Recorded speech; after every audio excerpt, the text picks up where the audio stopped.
Assalamualaikum warahmatullahi wabarakatuh. Alhamdulillah, wassalatu wassalamu ala nabiyillah wa ala alihi wa sahbihi wa man ihtada bihadihi wa istanna bisunnatihi wa iqtafa atharahu wa sunnatahu ila yaumiddin, amma ba'd. Inna asdaqal hadithi kitabullah wa khayral hadi hadi Muhammadin sallallahu alaihi wasallam wa syarrul umuri muhdatsatuha fa inna kulla muhdatsatin bid'ah wa kulla bid'atin dhalalah wa kulla dhalalatin finnar, amma ba'd. Bapak Ibu sekalian yang saya muliakan, alhamdulillah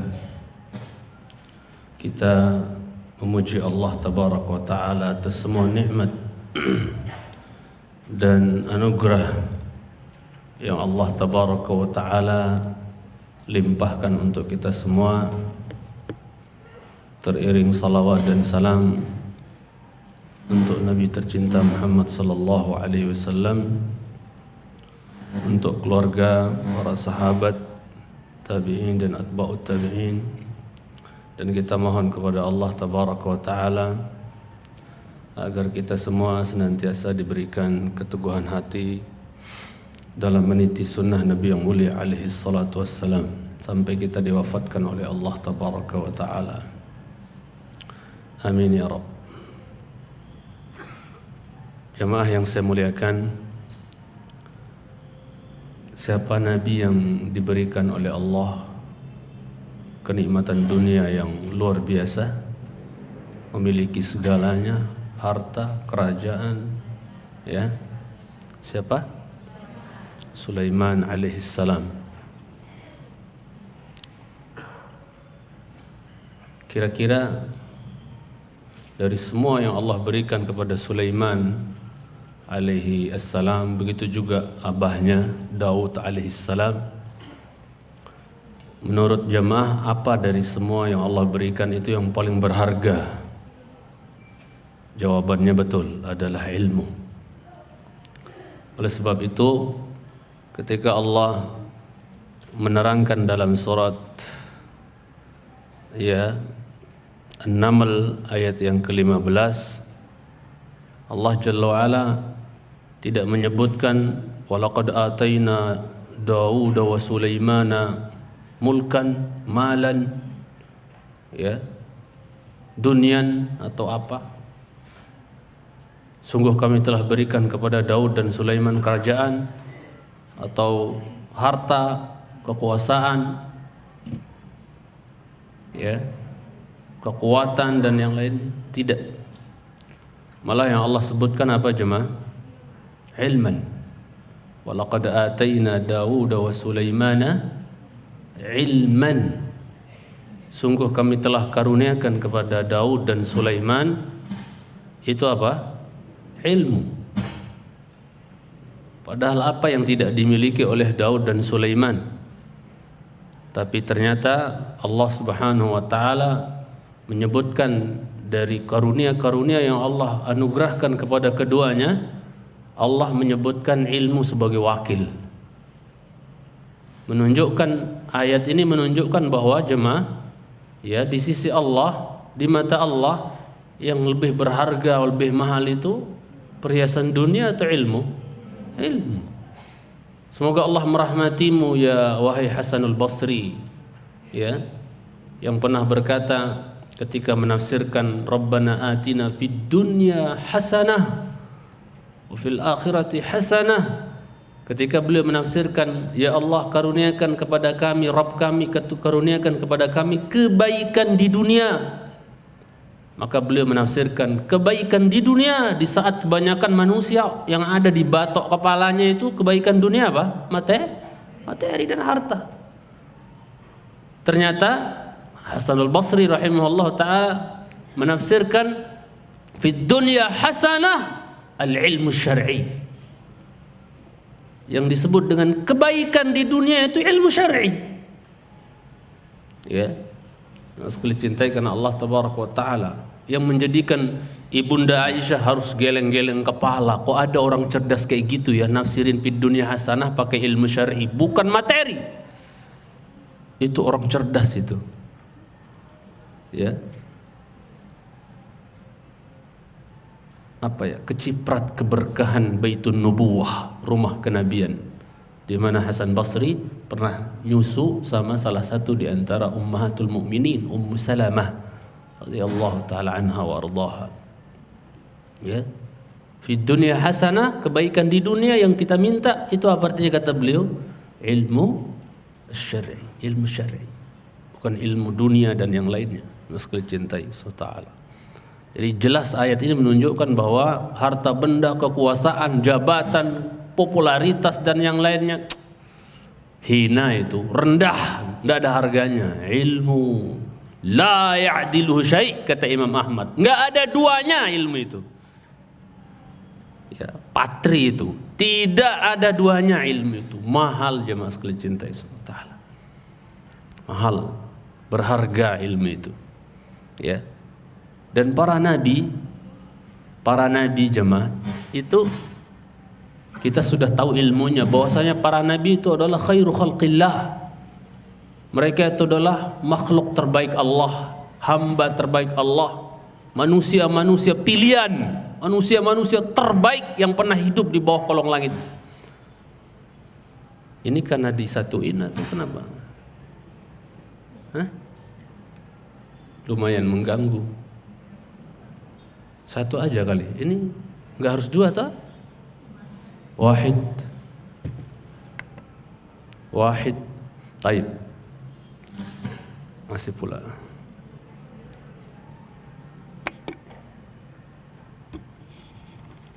Bismillah. Wahid. Ya. Kemudian jemaah sekalian cintai karena Allah tabaraka wa taala, para nabi itu adalah apa? Makhluk terbaik, pilihan orang, manusia pilihan Allah. Ya.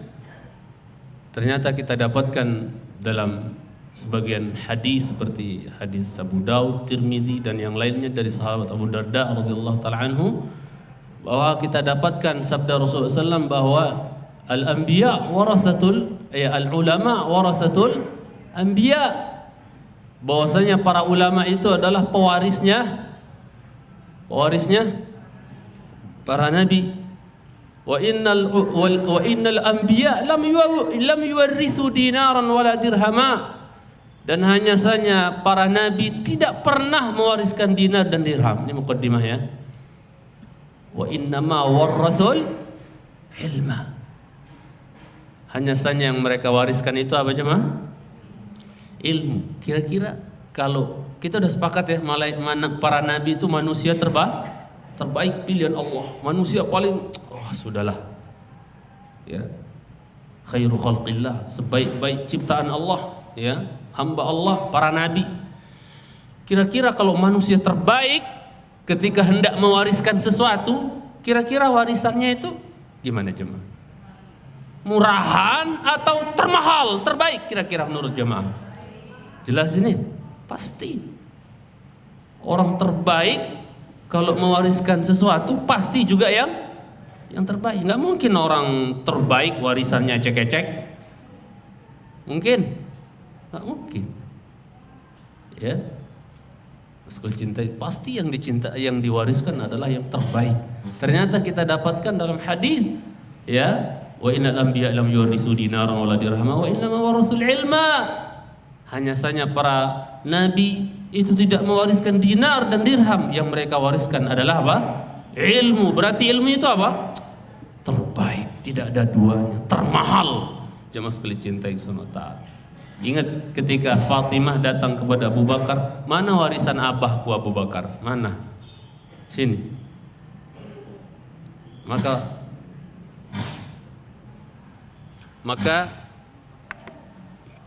Maka Abu Bakar radhiyallahu taala anhu mengatakan, tidakkah kau tahu wahai Fatimah bahwa Nabi alaihi salatu wassalam, maksudnya abahmu, pernah berkata, nahnu ma'asyiral anbiya la nuras. Kami para nabi, sekalian para nabi itu enggak mewarisi harta. Ma taraknahu sadaqah. Apa yang kami tinggalkan dari harta benda itu tidak bisa diwarisi oleh anak cucu kami, tapi diwarisi oleh apa? Tapi jadi apa? Jadi sedekah.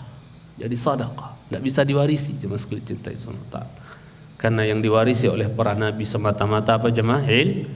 Ilmu. Ya.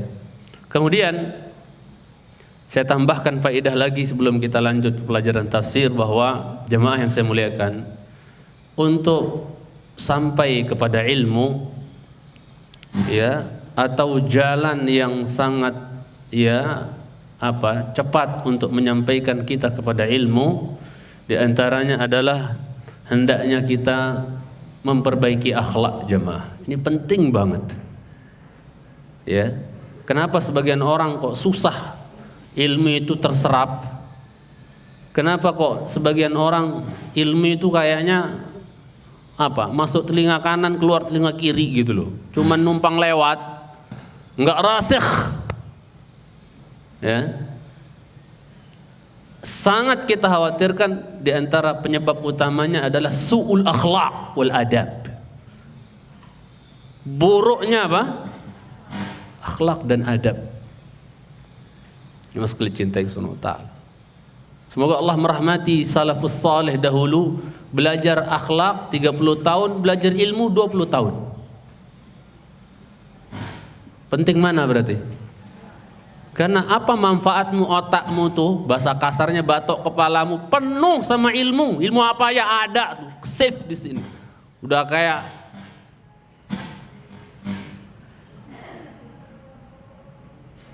nggak usah pakai mic.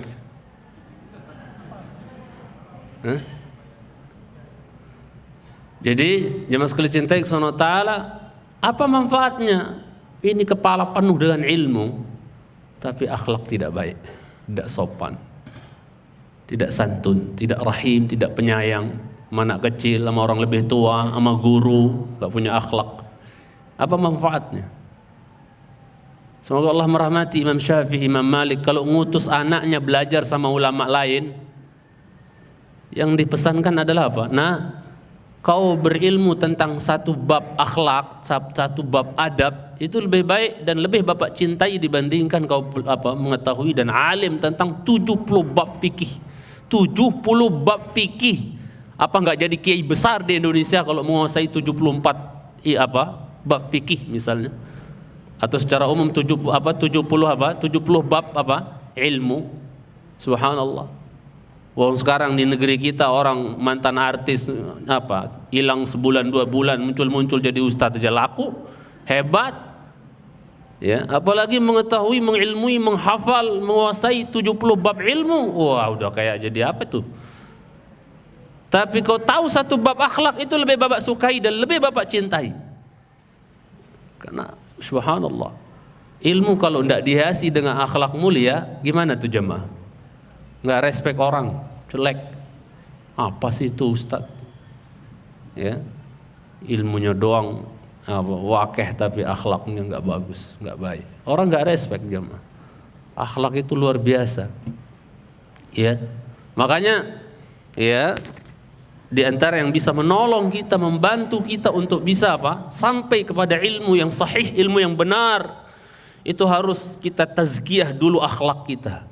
Perbaiki akhlak kita, sucikan akhlak kita dari dari segala macam bentuk pola tingkah laku akhlak yang buruk, hilangkan. Karena kalau kata Imam Az-Zurnuji bahwasanya akhlak yang tercela itu ibarat anjing. Ya. Ibarat anjing secara maknawi.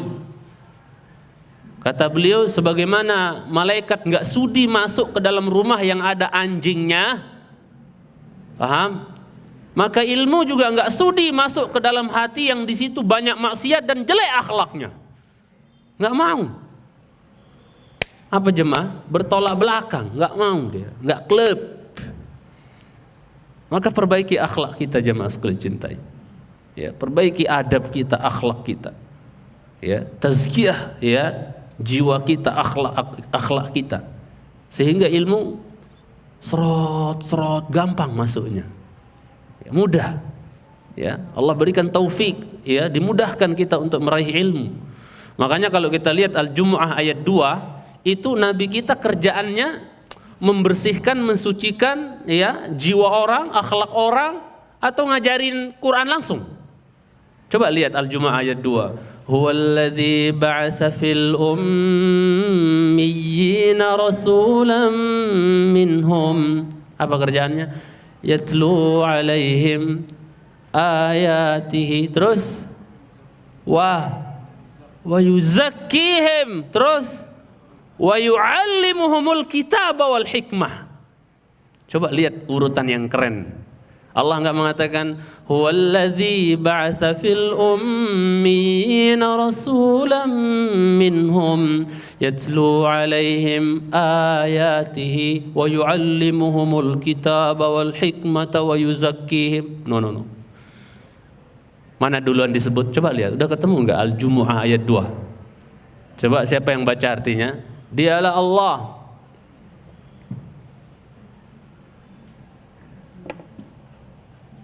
Dialah yang mengutus orang Rasul kepada kaum yang buta huruf dari kaum. Siapa maksudnya Rasul? Muhammad sallallahu alaihi wasallam. Jangan pelit-pelit selawat. Terus? Yang membacakan kepada mereka ayat-ayatnya. Terus? Menyucikan jiwa mereka. Wa yuzakkihim, mensucikan jiwa mereka. Ya. Mensucikan jiwa mereka. Ya, ciri enggak baiknya jiwa seseorang ya ketika kita lihat akhlaknya buruk. Ya enggak jemaah? Setuju enggak? Kalau orang akhlaknya buruk itu menandakan jiwanya baik enggak? Maka Nabi kita SAW yuzakkihim dulu, ditazkiyah jiwa mereka, dibersihkan, diperbaiki akhlak mereka.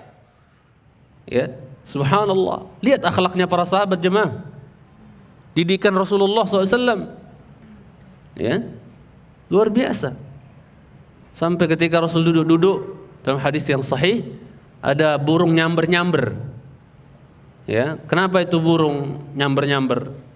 Ternyata afrakhnya anaknya itu di tangannya seorang sahabat, jatuh atau gimana, nyamber-nyamber. Kata Rasul, ya kembalikan afrakhnya anaknya itu ke sarangnya, kata Rasul. Suruh, masya Allah. Sampai kayak gitu-gitu, akhlak kayak gitu diajarin oleh sallallahu alaihi wasallam, Nabi kita yang mulia alaihi salatu wassalam. Ya. Jadi jangan sekali cintai karena Allah Subhanahu wa taala, Nabi kita SAW mensucikan ya, mentazkiyah jiwa mereka. Termasuk akhlak mereka disucikan, dibersihkan, diperbaiki. Makanya beliau bersabda innama bu'ithtu li utammima salihal akhlaq. Dalam riwayat lain apa? Makarimal akhlaq. Aku diutus untuk menyempurnakan apa? Akhlak yang baik, yang mulia. Ya toh? Jadi seolah-olah dalam hadis ini kan ada kata-kata innama. Innama itu adat apa namanya dalam ilmu nahwu? Adatu hasrin wa qasrin. Adat menunjukkan pembatasan. Seolah-olah enggak ada kerjaan lain Nabi kita kecuali apa? Liutammima makarimal akhlaq. Untuk menyempurnakan apa? Akhlak yang mulia. Beliau perbaiki akhlak para sahabat, mentazkiyah mereka. Baru nanti beranjak kepada yu'allimuhumul kitaba wal hikmah. Ya kan urutannya apa dulu? Tazkiyah dulu atau ta'lim? Atau ta'lim dulu baru tazkiyah? Tazkiyah dulu baru ta'lim. Kita hari ini kebanyakan ta'lim jauh dari tazkiyah, wallah. Semoga kita enggak masuk di dalamnya. Tapi banyak orang seperti itu. Sibuk ta'lim, enggak pernah berpikir tentang tazkiyah. Padahal nomor wahid yang terpenting apa jemaah? Wa yuzakkihim dulu, baru belakangan wa yu'allimuhumul kitaba wal hikmah. Mengajarkan kepada mereka apa? Mengajarkan ta'lim. Tazkiyah dulu baru ta'lim. Ingat, kita punya istilah skala prioritas. Al-bada'atu bil aula bil aham summal muhim. Terpenting baru yang penting. Ingat, tazkiyah qabla ta'lim. Nurut ayat ini jemaah sekalian cintai karena Allah tabaraka wa ta'ala, ya, sekali cintai kepada Allah Subhanahu wa taala. Begitu juga yang bisa menolong saya dan antum untuk ilmu itu cepat keserap, kehafal, nempel kuat di hati. Yang bisa menolong kita apa selain akhlak yang mulia jemaah? Insyaallah sepakat kita bareng-bareng memperbaiki akhlak jemaah ya, biar ilmu itu mudah masuk. Karena kalau akhlak kita jongkok, insya Allah mau belajar sampai ubanan juga angel, susah untuk ilmu itu masuk. Perbaiki akhlak, ya, akhlak terhadap diri kita sendiri, akhlak terhadap Allah, terhadap Rasulnya, terhadap ya orang tua, terhadap ulama, terhadap guru kita, jaga semuanya. Insya Allah ilmu itu mudah untuk diserap, mudah untuk masuk, ya. Mudah untuk nyatu dengan diri kita. Coba kalau Bapak Ibu lihat itu para ulama kalau ngomong tuh jemaah, nggak pakai pegang kitab, serot ilmu tuh keluar gitu, ngalir itu, nggak ada mandek-mandeknya tuh, bawa ayat, bawa, ya. Kok bisa kayak gitu? Lihatlah sisi kehidupan mereka, sebagian dari sisi kehidupan mereka. Gimana mereka dengan orang tuanya, ya. Pernah dengar ceritanya Syuraih, seorang ahli ilmu, ulama, lagi ceramah kayak gini di hadapan muridnya, kajian rutin di masjid dekat rumahnya. Jadi kalau jendelanya dibuka, jendela masjid dibuka, langsung kelihatan pintu rumah emaknya. Paham? Qadarullah emaknya itu diuji oleh Allah kurang sedikit akalnya. Apa bahasa kita? Agak kurang waras. Paham lah ya. Tapi bisa mendesain anak jadi ulama itu gimana ya? Sekarang warasnya tenan, tapi anaknya nggak ada yang jadi ulama. Ini emak kurang waras, anaknya bisa jadi ulama. Ada apa ya? Hebat orang salaf ya, emak nggak waras saja bisa mendesain ulama. Sekarang ibu-ibu diem, malu ya. Nggak apa-apa, kita ngaku aja loh, kita banyak kurang emang, ya toh. Subhanallah. Lagi ceramah kayak gini, bayangkan kalau saya lagi ceramah kayak gini, aduh tabligh akbar, 5.000 yang datang misalnya. Tiba-tiba emak teriak, Abu Usama, pulang cepat. Udah Masya Allah lagi tangtung ceramah. Emak saya bilang, Samsul pulang. Siapa Samsul coba? Nggak tahu saya. Pulang. Waduh, kira-kira gimana jemaah? Antum jadi jamaah lagi asik-asik di omel-omel, dibentak-bentak maneh. Terus apa? Suruh pulang saya sama emak ana. Tambah pula emaknya bilang, pulang cepat, kasih makan ayammu tuh.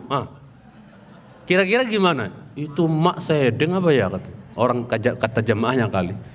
Udah saya mungkin nggak enak atau gimana. Tapi Syuraih ketika dia lagi asik ceramah menyampaikan ilmunya, emaknya manggil, ya, Syuraih, labbaiki ya ummah, iya mak, gitu. Nggak ada, ngapain sih mak manggil orang lagi ceramah juga nggak ngerti banget sih, ya, nggak ada. Kasih makan manuknya, manuk tuh bahasa Lombok, ayam. Kasih makan ayamnya, Masya Allah. Dia bilang sama murid-muridnya, ngajarin kalian sunnah, ya. Datengin panggilan mak saya apa? Wajib. Kalau bertabrakan sunnah sama wajib, duluin mana? Wajib. Sorry ya, saya pamitan. Kalau kalian mau nunggu, ya tunggulah. Saya mau pergi ngasih makan ayam dulu. Yang mau pulang ya terserah, silah. Masya Allah. Nggak ada murid yang pulang. Itu sekaligus pelajaran secara praktek gitu. Bagaimana akhlak mereka jemaah sekalian cintai sunnah. Jaga akhlak. Insya Allah ilmu itu apa jemaah? Berkah, nempel, terserap insya Allah ta'ala. Sorry kalau mukadimahnya agak panjang. Kemudian di antara yang bisa menolong kita juga jemaah untuk ilmu itu bisa gampang, mudah masuk, takwa mas, takwa mbak, takwa kepada Allah. Ya, bertakwa kepada Allah Jalla wa'ala. Insya Allah ilmu itu mudah. Tatkala kita hiasi diri kita dengan ketakwaan kepada Allah Rabbul Izzati wal Jalal. Karena ilmu itu dari siapa jemaah? Ilmu itu dari siapa? Dari Allah. Maka kalau kita ingin ilmu, maka kita apa? Ya, hendaknya takut, bertakwa, taat, ya, dengan apa yang diperintahkan oleh yang punya ilmu dan menjauhkan larangan dari, ya, atau ada apa? Menjauhkan larangan, ya, zat yang memiliki ilmu. Siapa tadi yang memiliki ilmu? Allah Al-Alim, yang ilmunya sempurna. Kita punya ilmu enggak? Punya, tapi sempurna? Enggak. Allah kamil. Ilmunya Allah tuh sempurna, jemaah sekalian cintai Subhanahu wa ta'ala. Maka kita harus bertakwa.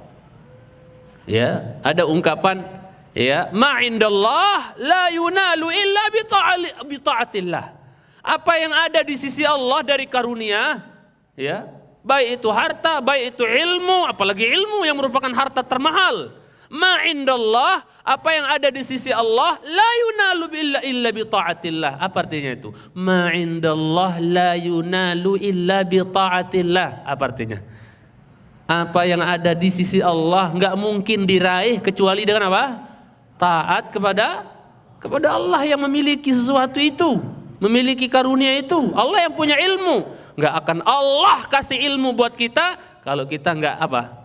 Kalau nggak taat kepada yang memiliki ilmu tersebut. Taat kepada Allah. Dan takwa itu artinya apa? Melaksanakan perintah alias taat dan menjauhkan apa? Larangan. Berarti takwa menjadikan ilmu mudah nggak jemaah? Ya. Kalau kita mau mudah ilmu itu terserap jemaah, mudah nempel, mudah keingat, maka apa? Hendaknya kita bertakwa kepada Allah. Al-Baqarah 282. Itu ayat paling panjang se-Quran. Ngambil satu halaman dewe. Ya toh? Ayat apa itu? Ayatud dain. Ayat piutang. Ini ayat apa? Membuat mati kutu para pemakan riba.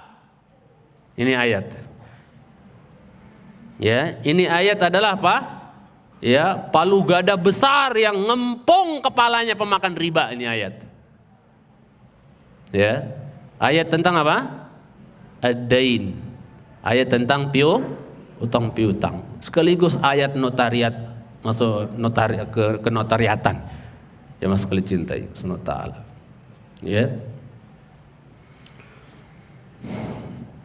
Dan kebetulan di masjid saya di Masjid Cilangkap itu kita lagi bahas tafsir ayat ini.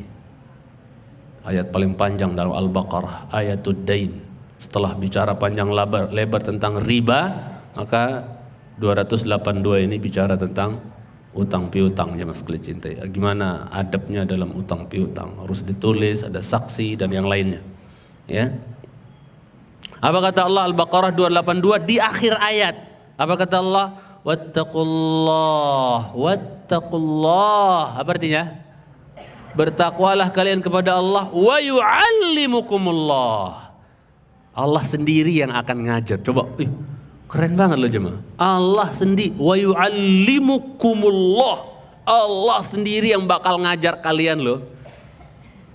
Dalam artian apa jemaah? Bukan berarti tanpa belajar, nunggu pinter gitu, enggak. Maksudnya Allah yang akan memudahkan ilmu itu untukmu. Tapi syaratnya apa sebelumnya jemaah? Wattaqullah. Yang takwa ya sama Allah. Karena banyak orang makin belajar nggak makin takwa sama Allah. Makin berani sama Allah. Hilang ilmunya, rontok. Yang sekali cintai Subhanahu wa ta'ala. Ya. Jadi wattaqullah wa yu'allimukumullah. Dari sini saya mau berkata bahwa apa jemaah? Kalau kecerdasan itu kan nomor sekian ya. Sebab orang pinter, orang dapat ilmu nomor sekian itu kecerdasan itu, zakat itu. Bukan dia sebab utama orang apa jemaah dapat ilmu. Tapi yang gak kalah penting adalah akhlak mulia dan ketakwaan. Itu yang menjadi sebab Allah memudahkan orang dapat ilmu. Wattaqullah wa yu'allimukumullah. Kalau zakat, kecerdasan itu sekedar apa jemaah? Iya, sarana nomor sekian itu loh jemaah. Berarti dari sini jangan pernah kepedean sama IQ-mu. Oh saya mah cepat, mudah, jangan sombong. Jangan pernah merasa pede dengan apa? Dengan IQ-mu yang cerdas saya dan enggak. Biasanya orang yang ya kepedean, beriktimat ya,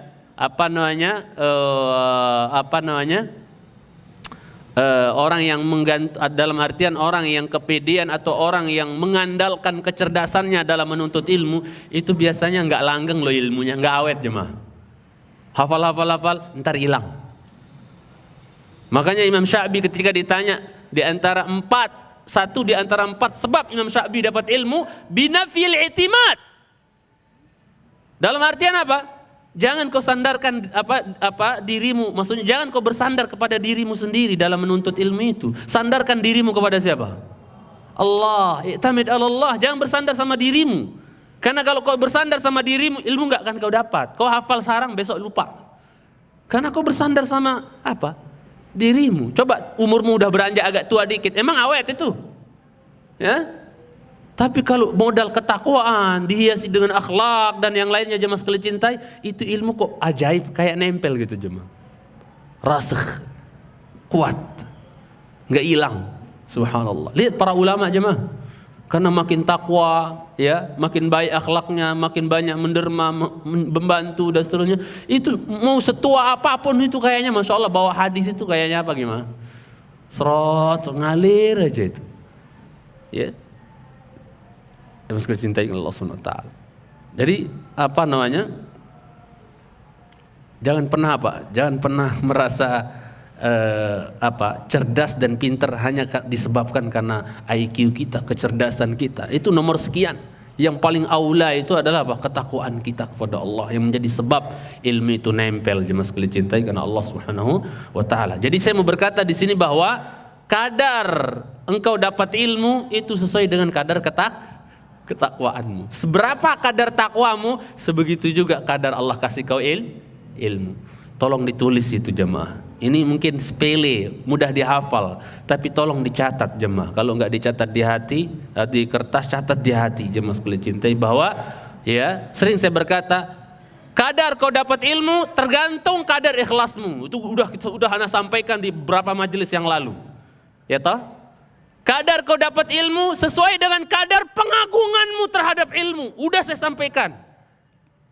Dan saya ingat, saya sampaikan di majelis ini, nggak tahu masih ingat apa tidak. Jadi kadar kau akan dapat ilmu sesuai dengan kadar keikhlasanmu dalam menuntut ilmu. Yang kedua, kadar kau akan dapat ilmu sesuai dengan kadar pemuliaan dan pengagunganmu terhadap ilmu. Kau buat ilmu itu sesuatu banget dalam hatimu, besar, agung, mulia. Ilmu itu dalam hatimu, maka sebegitu juga kadar ilmu akan kau dapat. Di sini saya tambahkan hari ini bahwa sejauh mana kadar ketakwaanmu kepada Allah, sejauh itu pula kau akan dapat ilmu. Tambah lagi, sejauh mana kadar kebaikan akhlakmu, sebegitu juga kadar kau akan dapat ilmu. Jelas ini jemaah, ada berapa udah saya kasih itu? Ikhlas, terus pengagungan terhadap ilmu, ketakwaan dan akhlak. Sudah. Kalau ini kita gabung jemaah, kita mix semuanya, antum bisa jadi Syekhul Islam zaman now mungkin ya. Subhanallah. Cuman ini kan susah jemaah. Untuk mengumpulkan hal ini semua gampang apa sulit? Makanya jadi ustadz susah, apalagi jadi Syekhul Islam. Paham maksud saya? Ustadz jangan ngomel-ngomel lah, biasa aja gitu. Tapi ini fenomena yang harus saya sampaikan ya mas sekali cintai. Semoga Allah memperbaiki keikhlasan kita, terus pengagungan kita terhadap ilmu dalam hati, kemudian juga ketakwaan kita dan akhlak kita. Yang dengan demikian insya Allah ilmu itu akan mudah kita raih jemaah sekalian cintai karena Allah tabaraka wa taala. Kemudian sebagai contoh ya, kenapa takwa itu penting dalam menuntut ilmu? Ya, at-taqwa qabla kulli syai' kalau boleh saya katakan. Takwa dulu, nanti Allah mudahkan segalanya. Hatta rezeki, kalau kita takwa kepada Allah, mudah enggak jemaah datangnya? Iya, hafal semua ayatnya. Bahkan ada yang jadikan dia zikir habis salat itu walaupun enggak ada sunnahnya. Wa may yattaqillah yaj'al lahu makhraja wa yarzuqhu min haitsu la yahtasib. Materi yang hina. Dina. Ya. Yang Rasulullah SAW katakan hadis Abu Darda, dunia ini, harta benda dunia ini, bak yang kuning-kuning keluar dari perutmu itu, dengan ketakwaan barang hina bisa kau dapat. Paham maksudnya? Dunia yang hina dina ini dengan ketakwaan kau bisa dapat. Allah kasih jalan keluar dan rezeki dari dari jalan yang tidak disangka-sangka. Betul itu? Itu barang hina. Bagaimana ini barang berharga jemaah, apa namanya? Ilmu, mahal, berharga. Kalau kita takwa kepada Allah, mudah gak kira-kira? Mudah gak? Setuju ini? Ya, mudah jemaah sekalian cintai. Barang hina, kayak bangkai kambing kata Rasul, apalagi? Ya, seperti apa? Sayap nyamuk, Terus apa lagi? Tadi seperti yang kuning-kuning. Itu saja mudah didapat dengan takwa. Ya, ngalir begitu dengan takwa. Wa may yattaqillaha yaj'al lahu min amrihi yusra. Dipermudah. Lah bagaimana dengan sesuatu yang mendatangkan keridhaan Allah, yang Allah cintai, ilmu. Bukti Allah cinta ilmu, bahwasanya Allah namakan dirinya Al-Alim. Innaka antas sami'ul alim. Wah, kalau kita bertakwa, apa enggak ngesrot itu ilmu? Subhanallah. Mas sekali cintai karena Allah Subhanahu wa taala. Jelas ini ya, takwa itu enggak main-main ya, mas sekali cintai. Makanya ketika ada sesuatu yang merusak ketakwaan itu, ilmu itu angel jamaah. Hafalan tuh rontok, tok tok tok berguguran. Buktinya apa? Pernah Imam Syafi'i. Siapa yang meragukan kecerdasan Imam Syafi'i di sini? Imam Syafi'i kata Imam Ahmad, kau kumpulkan setengah penduduk dunia. Setengah dunia bagi dua penduduknya, paham? Kumpulin setengah penduduk dunia yang pinter-pinter, cerdas-cerdas, otaknya itu gabung jadi satu. Belum bisa mengalahkan IQ-nya satu orang Syafi'i. Cerdas nggak? Udah ngalahin apa? Komputer kuantum berapa itu? Ya, kalah laptop antum. Ya, nge-shift-nya, daya shift-nya Imam Syafi'i. Yang kalau belajar gimana jemaah? Kalau baca kitab, ini kitab. Lagi fokus ngapal yang di sini ditutup. Ditutup. Kenapa ditutup? Takut kehafal juga. Ini cerdas apa ini model kayak gini jamaah? Ya. Tapi pernah beliau jalan di Sukakil, maksudnya di jalan protokol Mekah lah gitu, jalan. Enggak sengaja. Entah betis atau tumit akhwat. Antum di Jakarta apa antum lihat? No kan makanya susah, innamal amal terus hafalan sampai mati. Hadisnya cuma si Cito. Innamal amal binniyat wes. Sama ya pinter-pinternya man amil amalan gitu yang bagian ngaji sunnah gitu ya. Wes. Arba'in Nawawi ora kelar-kelar. Kenapa jemaah? Ya sudah. Perontok ilmu di jalan tuh, oh Allah musta'an. Maka suka saya bilang kalau ada jalan untuk nyelip, ana disetirin misalnya sama ikhwan atau apa, di depan ada yang dibonceng, ayam potong misalnya dibonceng. Maka saya bilang, mas tolong disalip mas, tolong disalip. Karena ilmu kita ini udah sedikit, cetek tambah lagi ayam potong bertebaran, apa enggak rontok ilmumu? Sorry ya kalau bahasanya agak-agak, saya orang Lombok agak pedes sedikit, terserah saya lah. Ya, itu jemaah sekali cintai. Kalau kita nggak takwa, habis ilmu kita, habis di Jakarta ilmu. Makanya saya sering bilang, Mi, nanti kalau sudah agak tua, rasanya pengen banyak di pondok saya. Kebetulan ada disiapkan rumah di pondok sana di Bogor. Udah kalau ke sana itu udah kayak nggak ada dosa itu. Dulu awal-awal saya ke situ, pohon durian berasaan berbuah 1, 2. Saya punya di pondok itu 2 pohon durian besar. Awal ke situ tuh 1, 2. Tapi begitu anak-anak, masya Allah, belajar di situ ilmu syar'i, sholat, ya, 5 waktu, tahajud. Anak-anak jam 2 malam pada bangun, hafal Quran, kerjaannya tiap hari, belajar ilmu syar'i. Antum datang ke pondok saya sekarang, pondok kita di MS itu, lihat buah duriannya kayak apa. Menunjukkan bahwa semesta ini, alam ini, tumbuhan ini akan apa? Merasa nyaman, subur dengan amal saleh yang sekali cintai. Coba kalau maksiat banyak. Dulu zaman Harun al-Rashid, gandum itu bijinya itu,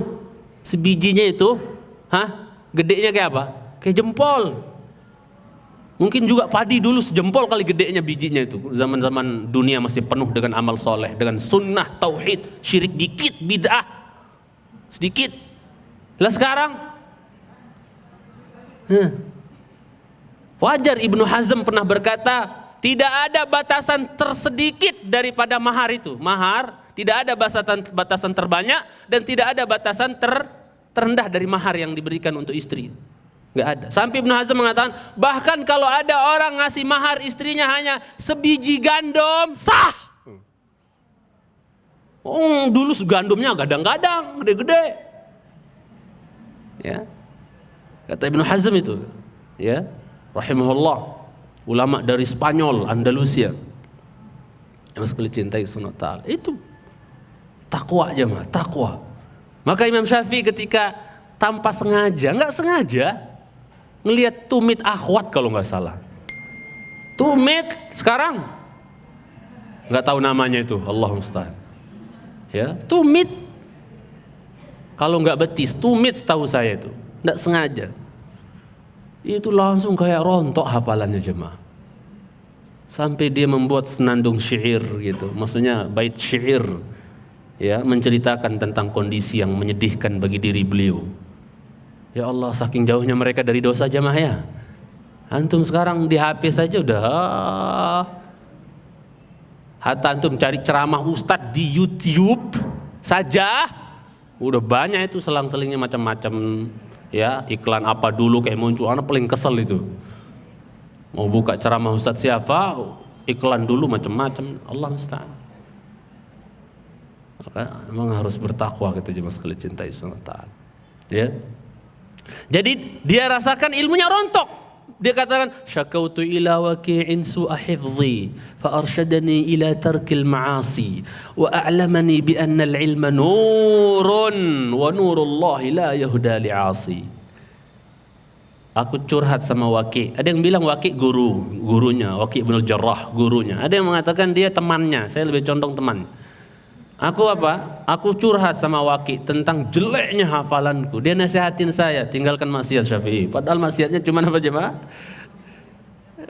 Belum pernah sebelum dia sekilas ngelihat tumit orang perempuan akhwat. Mas sekali cintai. Su'hifzi, jelek banget hafalan ini. Hancur hafalan rasanya. Waqi' rontok. Fa arsyadani ila tarkil ma'asi. Tinggalkan maksiat Syafi'i. Muhammad bin Idris namanya tah? Tinggalkan Syafi'i Muhammad. Tinggalkan maksiat Muhammad. Ya. Wa a'lamani, dan dia kasih tahu saya faidah bahwa bi annal ilma nur. Ilmu itu cahaya. Wa nurullah la yuhda li'as. Cahaya Allah enggak bakal dianugerahkan kepada pemaksiat. Berarti mau enggak mau takwa enggak jemaah? Takwa baru cahaya berupa ilmu itu akan Allah kasih. Dan sekaligus akan, makanya ilmu itu hidayah enggak jemaah? Hidayah. Makanya dikatakan wa nurullah la yuhda. Cahaya Allah enggak ditunjukin lias kepada pemaksiat. Berarti menunjukkan bahwasanya apa? Ilmu itu petunjuk, hidayah, sumber hidayah. Antum ngaji aja di sini, antum di atas hidayah enggak ini? Duduk doang di majelis di atas hidayah. Ya. Meski cintai karena Allah Subhanahu wa taala, di atas hidayah. Ya. Dan Masya Allah ya, keutamaan kita ngaji itu jemaah, dengan kita duduk doang, masalah pinter kagak pinter urusan nomor sekian. Kita duduk doang di sini nih, itu sudah apa jemaah? Udah apa? Menghindarkan kita dari dosa. Menggugurkan kewajiban. Karena menuntut ilmu apa hukumnya jemaah? Kata Nabi, "Thalabul ilmi fariidatun 'ala kulli muslim." Wajib menuntut ilmu itu. Meninggalkan wajib hukumnya apa? Dosa. Antum duduk doang nggak berdosa. Kalau nggak ngaji berarti gimana? Oh, jangan main-main. Dikiranya orang nggak ngaji-ngaji, yang males ngaji, dikiranya nggak berdosa. Berdosa. Nuntut ilmu itu masalahnya wajib, fardu, bukan sunnah. Wajib nuntut ilmu itu. Ya, sudahlah. Sekarang kita semakin semangatlah membayar kelalaian kita dahulu, nggak ngerti namanya ilmu, nggak ngerti akan pentingnya ilmu. Ya nggak dulu, berapa tahun kita dulu nggak ngerti itu pentingnya ilmu, nggak ada ngaji-ngajian, ngaji ya paham. Kita bayar sekarang dengan semangat jemaah. Di sisa umur kita ini kita bayar semangat kita ngaji, ya menebus dosa-dosa kita dulu yang nggak peduli sama majelis ilmu. Sekarang semangat. Paling tidak dalam sepekan adalah 2-3 kali duduk di majelis ilmu di selang-selang waktu kita itu. Jangan pula udah masa lalu lalai, tidak ngerti menuntut ilmu, sekarang malas pula. Masya Allah, takutnya nggak habis itu, nggak diampuni nanti dosa-dosa kelalaian kita nggak menuntut ilmu. Karena meninggalkan menuntut ilmu itu dosa. Udah berapa numpuk dosa kita karena nggak ngaji dulu jamaah. Coba, karena nuntut ilmu kata Nabi wajib. Sekali cintai Allah Subhanahu wa Ta'ala. Nah itu. Kemudian jemaah, saya tambahkan dikit bahwa ilmu itu tidak akan membuat kita jadi siapa-siapa kecuali dengan amal. Jadi tujuan ilmu itu bukan ilmu, bahasa saya ya. Tujuan ilmu itu bukan ilmu. Setuju nggak dengan ungkapan ini? Tujuan ilmu bukan ilmu. Apa yang benar tujuan ilmu? Tujuan ilmu adalah amal. Tujuan ilmu bukan ilmu. Ya. Makanya ada ungkapan laisal ilmu bikathratir riwayah. Bahwasanya ilmu itu bukan karena banyaknya apa jemaah? Banyaknya maklumat tentang riwayat. Riwayat siapa nih? Oh, hafal. Bukan itu ilmu. Ilmu itu ma waqara fil qalb, apa yang nempel di hati. Kemudian apa yang berbuah dengan amal. Itulah ilmu yang sekali cintai karena Allah Subhanahu wa taala. Semoga Allah merahmati Ma'ruf Al-Karhi. Sedikit ilmu riwayatnya, tapi amalnya Masya Allah. Ilmunya nggak banyak, tapi amalnya luar biasa. Sampai disanjung Imam Ahmad. Imam Ahmad bin Hanbal memuji Ma'ruf Al-Karhi, walaupun ilmunya nggak banyak, tapi amalnya luar biasa. Diamalkan ilmunya. Daripada ilmu numpuk tapi nggak diamalin, buat apa jemaah sekalian cintai kepada Allah. Orang bilang al-ilmu bila amalin kasyajari bila thamar. Ilmu tanpa amal seperti pohon tak berbuah. Ya, jemaah sekalian cintai karena Allah tabaraka wa taala. Jadi tujuan ilmu bukan ilmu, tapi tujuan ilmu adalah apa? Amal. Maka Al-Imam Ibnul Jauzi dalam kitab beliau Sayyidul Khatir menjelaskan bahwa aku telah belajar dengan banyak ulama. Orang-orang yang telaahnya, penelitiannya, hafalannya, ya, ilmunya luar biasa, banyak.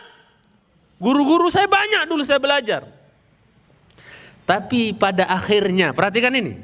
Tapi pada ujungnya saya merasa mendapatkan manfaat dari sekian banyak guru itu, saya hanya mengambil manfaat dari sedikit dari kalangan mereka itu. Sedikit dari guru-guru yang banyak itu, sedikit yang saya bisa ambil manfaat darinya. Yaitu siapa jemaah?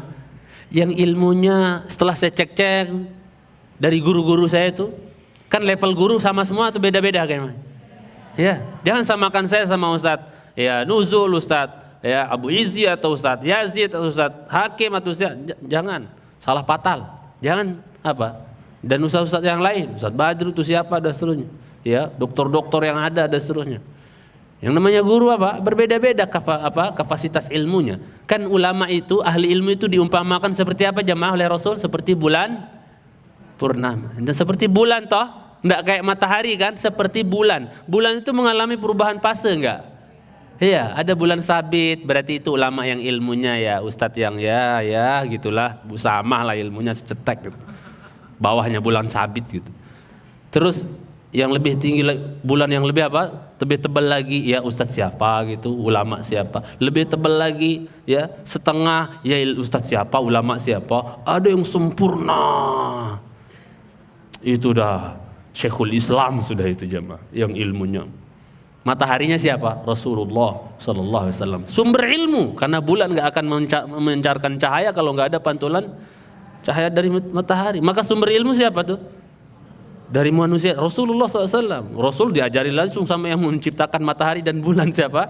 Allah Jalla wa'ala. Jadi ulama itu dapat ilmu karena keciprat dari guru sampai mentok Rasulullah SAW, sampai mentok Allah. Rasulullah, Jibril, Allah. Wes, atas Allah ada? Enggak ada, mentok sampai Allah. Mas sekali cintai. Ya. Jadi jamaah sekali cintai karena Allah Subhanahu wa taala, dari semua guru yang banyak itu kata Ibnul Jauzi dalam Sayyidul Khatir, ya, bahwasanya dari semua guru saya yang banyak, seabrak-abrak guru saya itu, saya merasa mengambil manfaat ya ilmu itu hanya dari beberapa di kalangan mereka. Yaitu apa? Yang ternyata ilmunya ya enggak luas-luas amat, tapi mereka beramal. Mereka ulama-ulama yang saya merasakan manfaat ilmunya itu, yang ilmunya nggak luas-luas banget, tapi apa jemaah? Beramal. Dibandingkan yang ilmunya seabrak, tapi agak kurang amalnya, itu malah saya kurang dapat manfaat. Berlaku nggak itu zaman sekarang jemaah? Berlaku nggak? Ya, ana nggak ngerti apakah ana masuk kriteria ketika antum ngaji sama ana dari ustaz-ustaz yang lain, mana yang lebih antum merasakan manfaatnya. Itu akan berasa loh, masing-masing antum akan merasakan. Ya, antum akan merasakan siapa ustaz yang lebih saya ambil manfaat darinya, yang rasanya ilmunya lebih berkah bermanfaat. Itu tergantung kepada ustadznya itu, dia ngamalin ilmunya apa tidak. Kalau yang insya Allah ngamalin ilmunya, insya Allah itu akan berasa manfaatnya pada diri antum ketika ambil ilmu dari dia. Kalau yang pinternya doang kangkung, wow, pinter luar biasa, luas ilmunya, tapi no amal, antum akan rasakan sendiri nggak terlalu manfaat, nggak akan berkesan nggak akan terlalu berkesan di hati. Yakini omongan saya ini dan akan terbukti. Mas kali cintai sama ta'ala. Ya mungkin saya nggak masuk karena saya mungkin kurang amal jemaah sekali cintai sama ta'ala. Yang lain maksudnya ustaz-ustaz yang ya itu jemaah sekali cintai sama ta'ala. Jelas ini? Kemudian jemaah sekali cintai karena Allah tabaraka wa ta'ala, ya.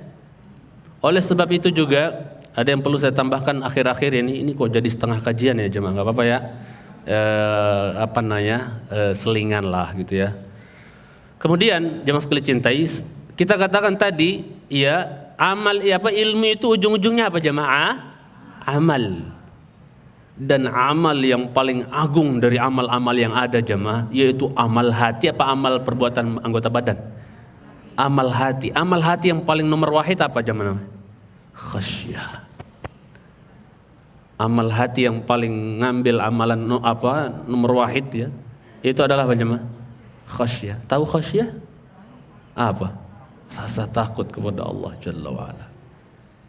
Itu kalau ilmu sudah mampu mewariskan khasyah di hati kita, ilmumu manfaat insyaallah, ilmumu berkah insyaallah.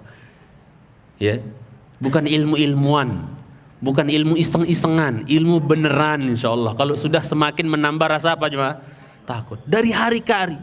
Nambah ilmu, ya Allah, kok ngeri ya. Nambah lagi ilmu, ya Allah. Ngeri takut. Makin takut sama Allah, makin takut. Itu ciri. Masalahnya udah antum rasain gak itu? Kita udah rasain gak itu jemaah? Nambah ilmu terus makin, ya Allah, makin gak berharga rasanya di mata Allah. Makin ketakutan gitu loh. Ingat akhirat, ingat azab, ingat neraka, itu makin. Kalau itu antum merasakan, bapak ibu rasakan, insya Allah ilmunya apa tuh? Manfaat, berkah insya Allah. Tapi dari hari ke hari ngaji, taklim, tapi nggak makin tertazkiyah jiwanya, hatinya nggak makin takut jiwanya, hatinya jemaah sekalian cintai.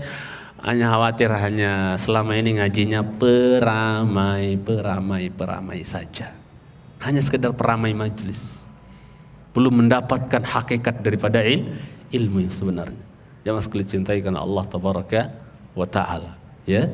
Kemudian ikhwati waqti fillah karamani wa akramakumullah, ya. Jadi seagung-agung amal yang merupakan buah ilmu itu adalah amalan hati, dan amalan hati yang paling agung itu adalah khasyah. Makanya kenapa para ulama itu dikatakan oleh Allah paling takut kepada Allah, karena masya Allah itulah ilmu mereka berbuah apa jemaah? Khasyah. Innama yakhsyallaha min ibadihil ulama. Hanya saja yang paling takut dari hamba-hamba Allah di kalangan manusia itu siapa? Dari hambanya itu adalah siapa? Para ulama. Imam Ahmad berkata, al-ilmu khasyatullah. Ilmu itu ya takut sama Allah. Wis. Bodoh ae sami mawon maksudnya. Ilmu itu apa? Ya rasa takut kepada Allah. Itulah ilmu. Kalau yang enggak menambah rasa takut, ilmu enggak? Itu waswasatus syaitan itu. Enggak benar udah itu jemaah sekalian cinta. Maka ini penting banget nih, satu poin ini penting, garis atasi itu jemaah ucapan saya ini. Ilmu itu rasa takut. Maka cek hati kita. Selama ini semakin ngaji, semakin semangat, banyak taklim, duduk di taklim, itu makin takut nggak sama Allah? Nambah nggak rasa takutnya? Ya Allah, aku kok ngeri ya, aku kok. Kalau seperti itu yang kita rasakan, masya Allah, bersyukurlah. Tapi kalau nggak ada perasaan rasa takut semakin bertambah jemaah, waduh, pantas kita ucapkan inna lillahi wa inna ilaihi rajiun. Takutnya hati kita mati jemaah, ya. Malah nggak nambah, udah diceramain sampai busak mulut ustadznya, nggak nambah rasanya, nggak makin ngena gitu loh jemaah. Entah karena ustadznya juga nggak ikhlas. Yang kedua apa? Karena hati ya membatu kali. Ya, yang sekali cintai karena Allah tabaraka wa ta'ala. Taib. Naam. Makanya Abdullah bin Mas'ud radhiyallahu taala anhu ya pernah berkata, ada kutaib kecil buah karya Imam Ibnu Rajab Al-Hambali, dan pernah saya ya bahas ya di guru-guru di Emis Full Day ya kitab ini, Masya Allah, kitabnya Ibnu Rajab Al-Hambali, Fadlu ilmi salaf alal khalaf, keutamaan ilmu orang salaf dibandingkan ilmu orang belakangan. Berkah mana kira-kira jemaah, ilmu dulu atau ilmu sekarang? Ya jelas, jangan inilah apa, nggak usah diragukan lagi. Imam Ibnu Rajab Al-Hambali menukilkan di situ ungkapan siapa tuh? Ya, Abdullah bin Mas'ud radhiyallahu taala anhu, dinukil oleh beliau. Ibnu Mas'ud radhiyallahu taala anhu ulama sahabat bukan? Iya. Beramal enggak? Oh iya, pantas betisnya aja lebih berat dibandingkan Gunung Uhud di timbangan nanti. Itu betisnya doang, belum amalnya, Mas. Betisnya Ibnu Mas'ud yang kurus kering, kecil, yang pernah diketawain sama sahabat, kata Rasul, "Athqal fil mizan min Uhud." Lebih berat di timbangan nanti dibandingkan apa? Gunung Uhud. Kenapa? Walaupun kecil-kecil, kurus-kurus, itu udah dipakai letih di jalan Allah Subhanahu wa taala. Capek di jalan Allah Jalla wa'ala. Capek ibadah. Antum kira letih antum enggak akan ditanya sama Allah jemaah? Dalam hadis Abu Barzah Al-Aslami, rawahu Tirmidzi, Rasulullah SAW bersabda, "La tazulu qadama 'abdin yaumal qiyamah hatta yus'al an arba'." Enggak akan bergeser dua kaki seorang hamba dari hadapan Allah hari kiamat sampai dia diinterogasi tentang 4 perkara. Yang pertama, an umrihi fi ma'afnah, tentang umur dia. Berarti umur berkait dengan waktu enggak? Oh, waktu itu akan dimintai pertanggungjawaban. Pada apa kita habiskan waktu kita jemaah? Kemudian wa an ilmihi fima fa'al, tentang ilmu dia, pada apa dia amalkan. Sudah diamalin enggak ilmunya? Karena nanti korek pertama jahanam, satu di antara 3 koreknya jahanam, dinyalain dengannya jahanam adalah orang berilmu yang tidak mengamalkan ilmu. Itu korek jahanam. Yang ketiga wa an malih, tentang harta dia, min aina iktasabah wa fima anfaqah, dari mana kemana. 2 sendiri pertanyaan. Yang terakhir wa an jismihi fima ablah, tentang badannya, capeknya, letihnya, itu habisnya pada apa? Letihnya pada apa? Antum kalau letihnya di atas sunnah, di atas hidayah enggak kira-kira itu? Tapi kalau letihnya tidak di atas sunnah, binasa, bahasa Nabi itu. Rasul bersabda, "Inna likulli amalin syirrah." Sesungguhnya bagi setiap amal itu ada masa semangatnya. Semangat. Mana kajian? Gitu. Ya. Wa likulli syirratin fatrah. Bagi setiap semangat ada saat apanya jemaah? Lemahnya, lembeknya, letihnya, capeknya. Faman kanat fatratuhu ila sunnah. Lihat kata Nabi, barang siapa yang letihnya, capeknya di atas sunnah, faqad ihtada, maka dia di atas petunjuk. Wa man kanat fatratuhu ila ghairi dzalika faqad halak. Siapa yang letih dan capeknya bukan untuk sunnah, tidak di atas sunnah. Banyak enggak orang capek di atas bidah? Jawab. Banyak. Apalagi zaman now. Belum lama saya lihat di India itu ada orang bikin tumpeng jajan, kayak jajan ulang tahun tuh, happy birthday ya Rasulullah, happy birthday ya Rasulullah. Itu udah ngaco semua, udah orang ngaco udah manusia. Kira-kira kalau Rasul hidup lihat kayak gitu, ridho nggak beliau?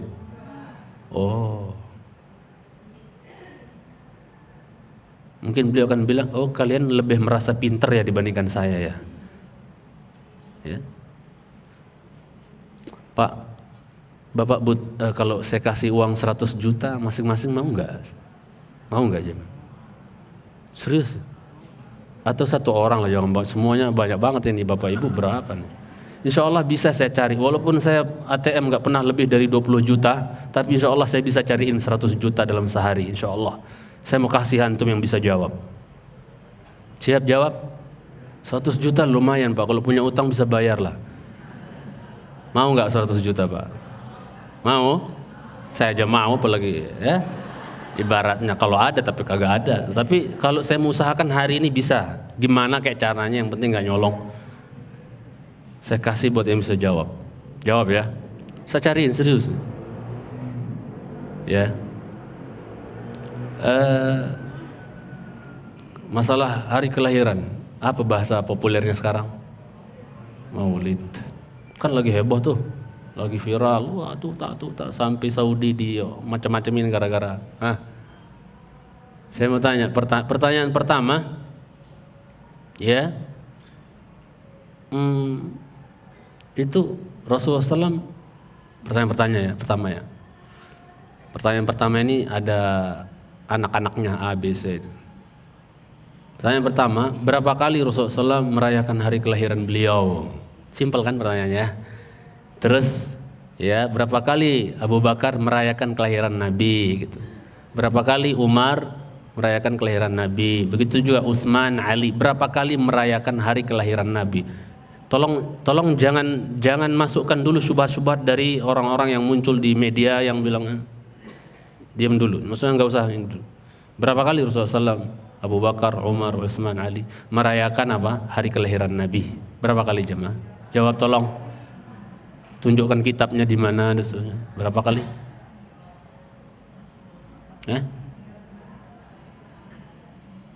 Mana? Ada yang jawab enggak? Pertanyaan kedua, ya, ketika mereka sedang maulid, itu apa jenis makanan yang dipersembahkan, maksudnya yang disuguhkan gitu. Apa jenisnya? Manisannya atau makanan? Apa jenisnya jemaah? Ada yang bisa jawab apa jenisnya? Apa? Nasi kuning? Apa? La adri. Oh, pakai bahasa Arab keren-keren ya orang yang bahasa Arab. Nanti kalau saya ceramah bahasa Arab tambah pusing kalian. Ya.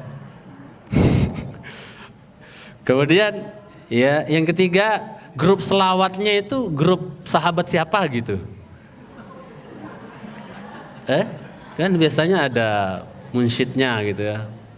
Grup nasyidnya yang membacakan ini burdah itu. Itu grupnya siapa gitu? Hasan bin Thabit gitu punya grup nasyid gitu, grup selawat gitu. Siapa ya grupnya? Bisa jawab nanti datengin saya pas kajian ya. Nanti saya cariin 100 juta insyaallah. Saya tenang aja karena insyaallah nggak akan ada yang bisa jawab gitu kan. Sekul cintai. Allahu Akbar.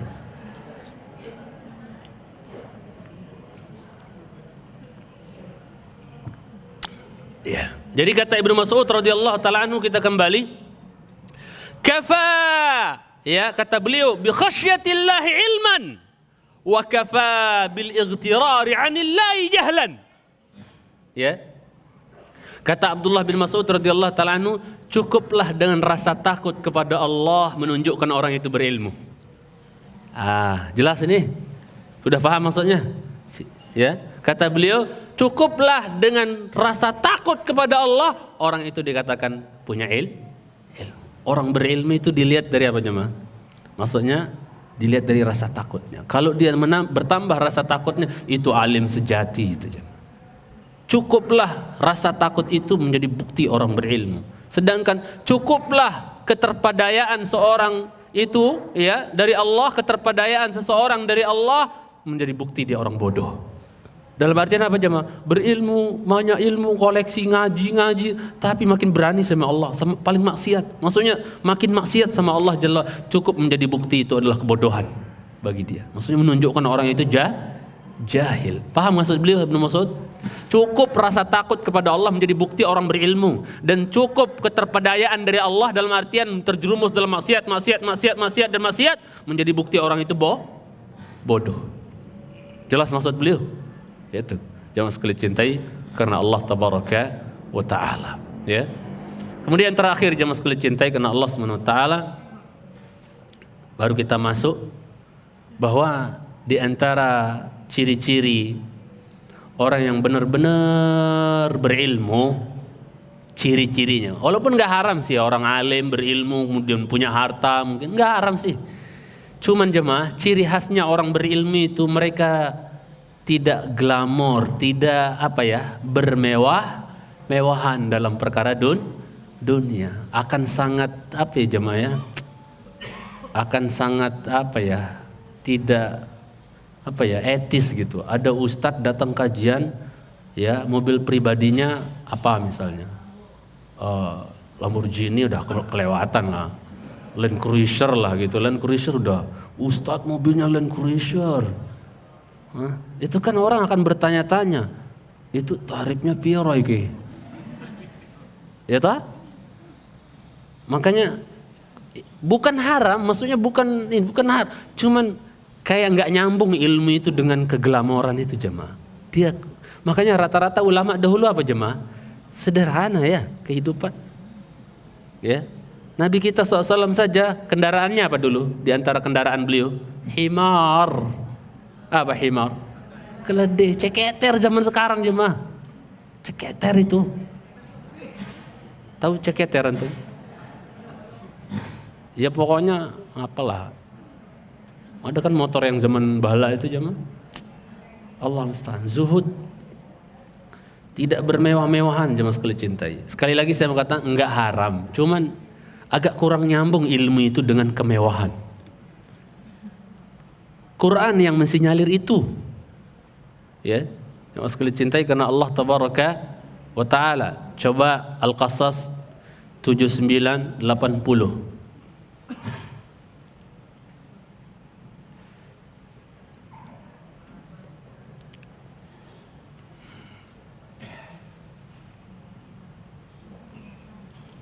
Sudah ketemu enggak? 79-80 Al-Qasas. Allah berfirman tentang siapa itu? Qarun.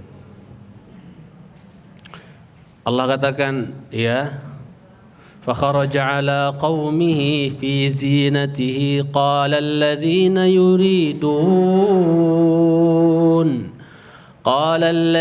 يريدون الحياة الدنيا يا ليت لنا مثل ما أوتي قارون إنه لذو حظ عظيم وقال الذين أوتوا العلم ويلكم ثواب الله خير لمن آمن وعمل صالحا ولا يلقاها إلا الصابرون. Apa artinya? Apa artinya? Maka keluarlah dia Qarun kepada kaumnya dengan kemegahannya. Ya. Orang-orang yang menginginkan kehidupan dunia berkata, mudah-mudahan kita mempunyai harta kekayaan seperti apa yang telah diberikan kepada kaum. Ini yang ngomong orang berilmu atau orang jahil? Orang bodoh, orang-orang pecinta dunia, bukan orang berilmu yang ngomong. Ya wajar. Orang bodoh ya kalau ngeliat orang kaya, wow gitu. Ya. Yang ngomong siapa? Orang enggak berilmu, orang jahil, pecinta dunia. Ya. Kemudian selanjutnya, Sesungguhnya dia benar-benar mempunyai keberuntungan. oh, mujur amat itu nasibnya Qarun ya. Mujur banget. Ya enggak, Jom? Sebagian orang jahil ketika ngeliat orang kaya, itu orang mujur banget nasibnya ya. Apa yang enggak dia punya? Lihat sekarang ayat selanjutnya. Orang berilmu ciri-cirinya gimana jemaah itu? Coba lihat. Baca. Tetapi orang-orang yang dianugerahi ilmu berkata, celakalah kamu, ketahuilah pahala Allah lebih baik bagi orang-orang yang beriman dan mengerjakan kebajikan. Masya Allah. Sawabullah. Oh, yang berbicara di sini siapa jemaah? Yang menjadi prioritas mereka apa? Sawabullah khair. Pahala Allah, ganjaran Allah, janji Allah, surga Allah. Ya. Ana boleh minta izin sebentar enggak jemaah? Jadi berbeda pandangannya orang-orang yang utul ilm, diberikan ilmu, ya. Mereka katakan wailakum, celaka kalian, sawabullah khair. Orang-orang yang ditegur, orang-orang yang mengatakan bahwasanya Qarun itu nasibnya mujur gitu karena harta bendanya dan seterusnya. Celaka kalian, nggak ngerti apa kalian. Sawabullah khair. Apa yang ada di sisi Allah dari pahala itu lebih lebih berharga, lebih baik. Ya. Berarti mereka orang-orang berilmu di sini ya suka nggak dengan keglamoran, dengan kemewahan? Suka nggak dari ayat ini jemaah? Nggak suka. Jelas maksudnya ya. Mas kalian cintai karena Allah tabaraka wa ta'ala, ya. Dan dari sini kita bisa berkata bahwa menuntut ilmu itu jemaah bukan untuk berburu dunia. Ya. Menuntut ilmu itu bukan untuk berburu dunia. Pantas seorang tabi'in pernah berkata bahwasanya bahwasanya berburu dunia dengan main musik, ya, itu lebih mending dibandingkan berburu dunia dengan menjual ilmu. Paham maksudnya? Itu sebagian tabi'in mengatakan seperti itu. Bukan berarti dari sini menunjukkan dibolehkannya musik dan seterusnya, tidak. Akan tetapi ya maksudnya mending gitu kan dibandingkan orang yang berburu dunia dengan menjual ilmu, ya. Dengan dengan modal atau dengan dengan agama dijual, ya, agama atau ilmu tersebut untuk mengejar dunia. Jamaah sekalian cintai karena Allah Subhanahu wa taala. Makanya Imam Zahabi juga dalam tafsirnya Imam Zahabi dalam kitabnya Kabair, ya, tentang kumpulan dosa-dosa besar, ya, beliau menyebutkan termasuk dari antara dosa-dosa besar itu adalah mengejar dunia dengan dengan ilmu. Itu dosa besar loh jamaah sekalian cintai. Antum baca di kitab Kabair Imam Zahabi, termasuk dosa besar mengejar dunia, memburu dunia dengan ilmu. Ya. Jadi sudahlah, ya, antum mengajarkan ilmu, mendakwahkan ilmu, ikhlaskan niat lillahi tabaraka wa taala. Adapun apa yang datang setelahnya itu adalah bonus, hadiah, karunia dari Allah yang kita tidak boleh tolak. Ya mas kalian cintai karena Allah tabaraka wa taala. Sampai Al-Buruj ayat, sudah mau pulang ya. Al-Buruj ayat berapa? 8. Apa Mi? Oh iya, pembakaran, masih pembakaran ya. Sebentar saya cari dulu. Syam belum? Syam sudah apa belum? Hah? Oh iya. Ya. Taib. Di antara pembakaran-pembakaran yang pernah terjadi dalam sejarah itu adalah apa yang terjadi di Syam dahulu, yaitu setelah diangkatnya Nabiullah Isa alaihissalam. Jemaah, tadi pas wudhu peci saya jatuh dan basah, boleh saya nggak pakai peci nggak?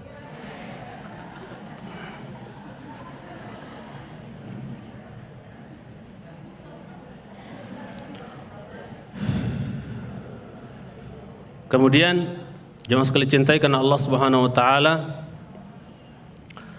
Jadi setelah diangkatnya Isa alaihissalam, ya, itu Hawariyun. Siapa Hawariyun? Ya, orang-orang sahabat setianya siapa? Isa alaihissalam. Ya. Ya, ansornya Rasul lah gitu ya. Ya, jemaah sekalian cintai Subhanahu wa taala. Jadi Hawariyun, jemaah sekalian cintai Subhanahu wa taala, itu Masya Allah kocar-kacir. Ada yang sebagian mereka dibantai, dibunuh. Ya, itu setelah diangkatnya siapa? Isa alaihissalam. Ya. Dibantai mereka tuh, sebagian mereka Hawariyun itu pengikut-pengikutnya Isa alaihissalam. Ada yang farru, ada yang lari. Ya, jemaah sekalian cintai Subhanahu wa taala, ya. Kabur sudah, lari. Ya. Yang lari ini bertebaran ke belahan-belahan bumi jemaah. Ada yang ke sana ke sini macam-macam. Ya, berpencar gitu. Namanya juga orang lari, ketakutan dibunuh. Ya. orang-orang saudara kita orang Rohingya ibaratnya ya, kemana-mana nggak jelas lah. Suriah juga kemana-mana itu ya, bertebaran. Kemudian ada juga yang selamat karena ngumpet, masih tetap tinggal tapi ngumpet gitu ya, bersembunyi di tempat yang kira-kira mereka tidak ketahuan gitu kan, meski dicintai karena Allah Subhanahu wa taala ya. Jadi di saat ya raja di waktu tersebut mengumumkan bahwasanya dia telah berada di atas agama Nasara, gitu, meski dicintai Subhanahu wa taala ya, maka dia berkata bahwa tidakkah kalian tahu bahwasanya Isa itu adalah apa? Adalah anaknya Allah. Jadi raja ini punya keyakinan bahwasanya dan dari sini terjadinya pertama kali pengakuan bahwasanya Isa adalah anak Allah menurut sebagian sejarah, bahwa raja ini mengumumkan bahwa Isa itu adalah ibnullah. Isa itu adalah anaknya Allah Subhanahu wa taala. Ya, kata raja tersebut, dan dia memaksa manusia untuk meyakini keyakinan tersebut yang meski dicintai karena Allah Subhanahu wa taala. Ya, jadi dia tidak meyakini bahwasanya Isa itu adalah Abdullah wa Rasuluh. Padahal Isa sendiri bilang apa? Inni Abdullah atani al-kitab wa ja'alani nabiyya. Ya, sesungguhnya aku ini adalah adalah hamba Allah, Abdullah, dia sendiri bilang. Dia berikan aku kitab, yaitu apa? Injil, wa ja'alani nabiyya, dan Allah jadikan aku apa? Nabi. Tapi oleh raja ini la nabi, la abd, wala rasul. Dia bukan hamba, dia bukan rasul, bukan nabi, tapi dia adalah ilah. Apa ilah? Ya, Tuhan Allah. Dialah Allah. Atau paling tidak dia adalah anaknya Allah. Ya, bukan rasul, bukan hamba, dia ibnullah. Ya, dia anak Allah. Lebih ngeri lagi, dialah Allah. Ya, sekali cintai karena Allah Subhanahu wa taala. Ya. Maka orang-orang yang berkata bahwasanya Isa adalah hamba Allah dan rasulnya tetap di atas keyakinan yang hak yang ditinggalkan oleh Isa, bahwasanya Isa adalah Abdullah wa Rasuluh, diapain jemaah? Dibakar. Kita kan lagi bahas orang-orang yang dilempar ke Uhud, yaitu parit ditaruh api. Di antaranya mereka ini Hawariyun yang ketangkap terus tetap mengatakan apa? Isa adalah apa? Abdullah wa Rasuluh, dilemparkan ke dalam parit berisi api bara, ya jemaah sekalian cintai karena Allah Subhanahu wa taala.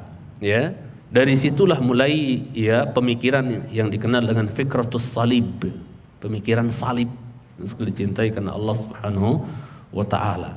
Ya. Jadi tidak ada yang selamat kecuali yang mengatakan bahwasanya Isa adalah anak Allah, atau kalau tidak Isa adalah Allah. Kalau yang mengatakan Isa anak Allah paling tidak, atau bahkan mengatakan Isa Allah sendiri, maka selamatlah dia. Tapi kalau yang bisa bilang Isa adalah Abdullah wa Rasuluh, nggak ada yang selamat. Bagi yang tetap ketangkep kemudian dipaksa untuk ditanya, kemudian tetap mengatakan Abdullah wa Rasuluh, maka dia jadi korban pembakaran. Ya, jemaah sekalian cintai karena Allah tabaraka wa taala. Ya, itu untuk di Syam.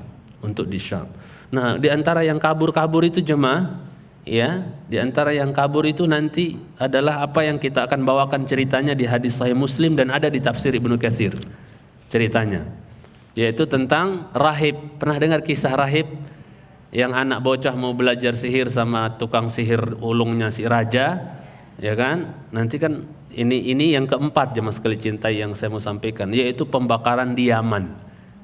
Ya, kejadiannya kan di Yaman itu. Rahib itu, si gulam itu yang sekali cintai Subhanahu wa taala, atau yang dikenal dengan Ukhdud Najran di Yaman, yang sekali cintai karena Allah Subhanahu wa taala, dan kisahnya ada di dalam Sahih Muslim.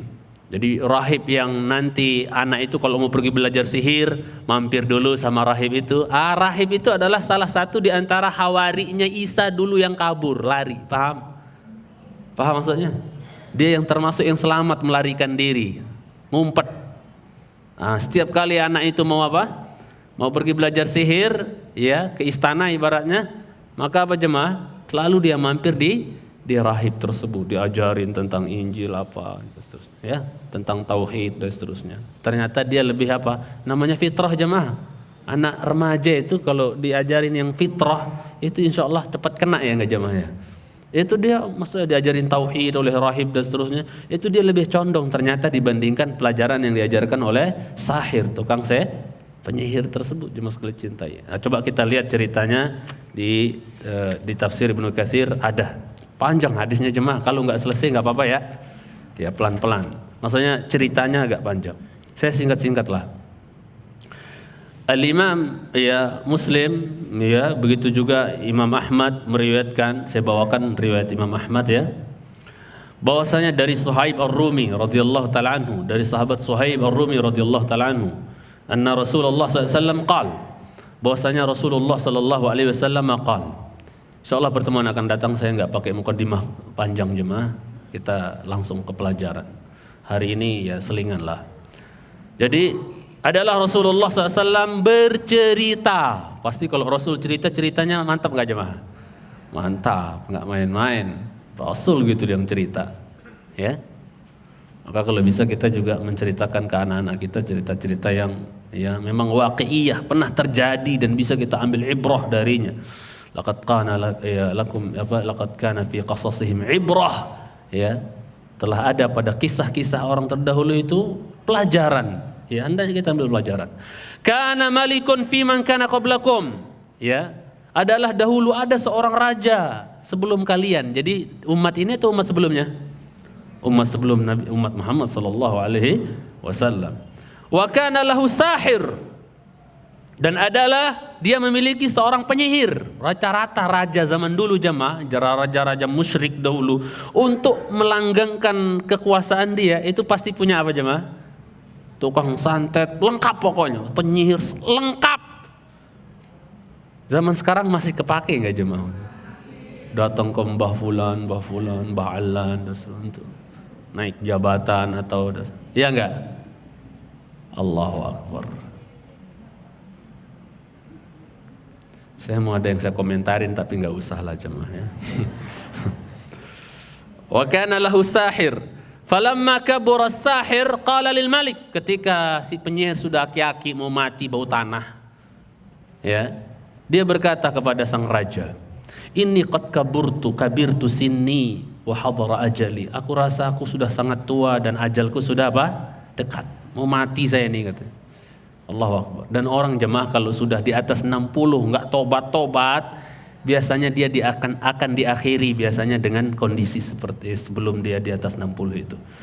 Ya kan? Kalau di 60 ke bawah dia sempetin tobat, sebelum 60 dia sempetin tobat, mungkin 50 dari 40, antara 40 dengan 60 dia sempetin bertaubat, hijrah gitu loh. Insya Allah ya, kita berharap Allah akan tutup dia dengan husnul khatimah. Tapi innallaha, ya, kata Rasulullah SAW, ya, a'dzarallahu ila mri'in, ya, Allah memberikan uzur bagi seseorang, ya, balagha umruhu 60 sana, yang umurnya sampai kepada 60 tahun. Yang sekali cintai karena Allah Subhanahu wa taala. Maksud hadis ini bahwa orang kalau dia sampai 60 tahun enggak tobat-tobat pula, enggak hijrah-hijrah, dikhawatirkan dia akan ditutup dengan keburukan akhir hidupnya.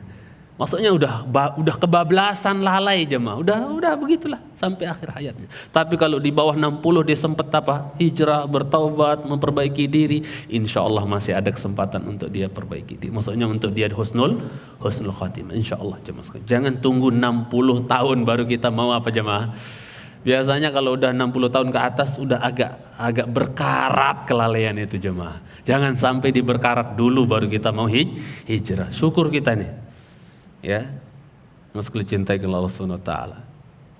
Tadinya saya mau nanya yang sudah 60 tahun siapa gitu kan. Syukurlah ya. Kemudian yang meski cintai ke Allah Subhanahu wa taala, fadfa ilayya gulaman uallimuhu as-sihr. Lihat jemaah. Jadi orang-orang sesat juga semangat untuk apa? Taklim. Ngajar, mentransfer kesesatannya. Ya enggak jemaah? Dulu Nuh alaihissalam siang malam taklim, dakwah, mentransfer tauhid. Tapi ya sebagian dedengkot di kaumnya Itu juga apa? Berdakwah juga jemaah sekalian cintai. Wa qalu la tadharunna alihatakum wa la tadharunna waddaw wa la suwa'an wa la yaghus wa ya'uq wa nasra. Jangan tinggalkan Tuhan-Tuhan kalian. Ya. Jangan tinggalkan Wad, Suwa', Yaghus, Ya'uq, Nasr. Jangan tinggalkan mereka. Masya Allah. Kayak Tuhan apa jemaah? Maksud Tuhannya kayak takut ditinggalin gitu jemaah. Jadi seolah-olah Tuhannya takut ditinggal jemaah ya. Dikata la tadarunna alih. Jangan tinggalkan Tuhan kalian. Emang Tuhannya pengecut. Namanya Tuhan kan ya enggak mungkin lah pengecut. Makanya lucu itu Tuhan yang disembah di zamannya Firaun, di zamannya Ibrahim alaihissalam. Ketika Ibrahim hancurkan berhala-berhala itu, disisain satu yang paling gadang, paling gede, ya. Itu kata mereka apa jemaah? Ya, unsuru alihatakum, harriquh wansuru alihatakum. Bakar siapanya? Ibrahimnya. Tolong Tuhan kalian. Tuhan ditolong jemaah. Adanya Tuhan nolong hamba. Ini apa? Tuhan ditolong hamba. Unsuru alihatakum. Tolong Tuhan kalian. Ini jahal, kebodohan jemaah sekalian cintai Subhanahu wa taala. Taib. Kemudian jemaah yang saya cintai karena Allah Subhanahu wa taala. Ya, akhirnya sang raja mengabulkan permintaan sang siapa? Penyihir. Ya kan? Dia pengen regeneration apalah istilahnya gitu kan. Fadafa ilaihi gulaman fakana yu'allimuhu sihr.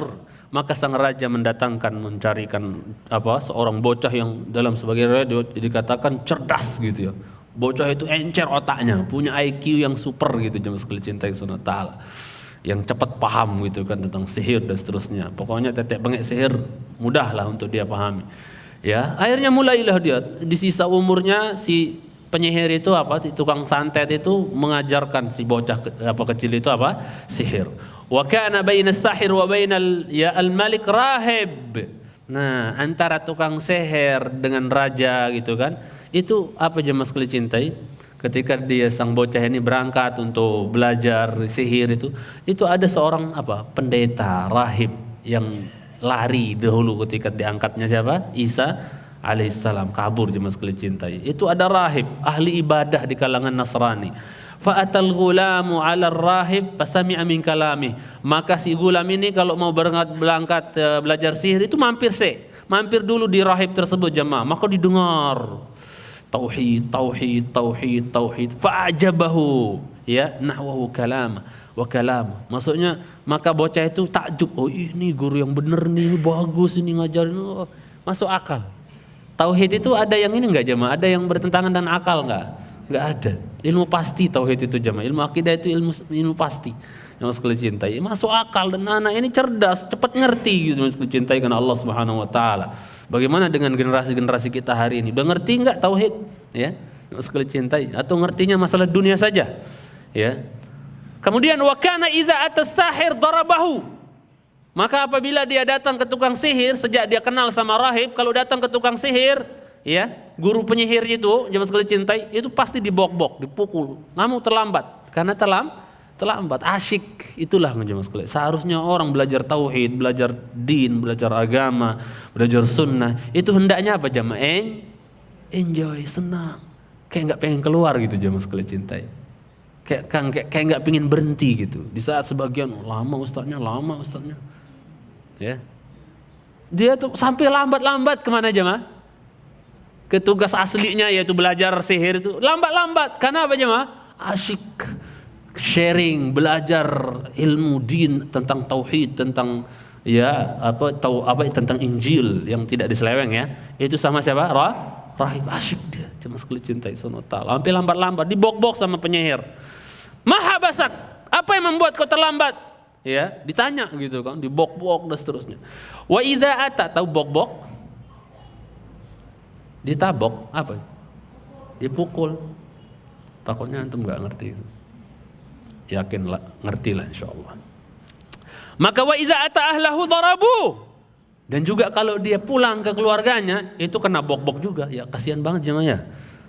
Ya, di sono dibok-bok, di sini di rumah juga dibok-bok. Gara-gara apa? Pas pulang juga ngapa lagi jemaah? Mampir, menunjukkan antum kalau bisa sehari itu ngaji berapa kali? Sekali gitu ya. Berapa? banyak-banyak ngaji. Masya Allah. Biar ilmu banyak gitu kan.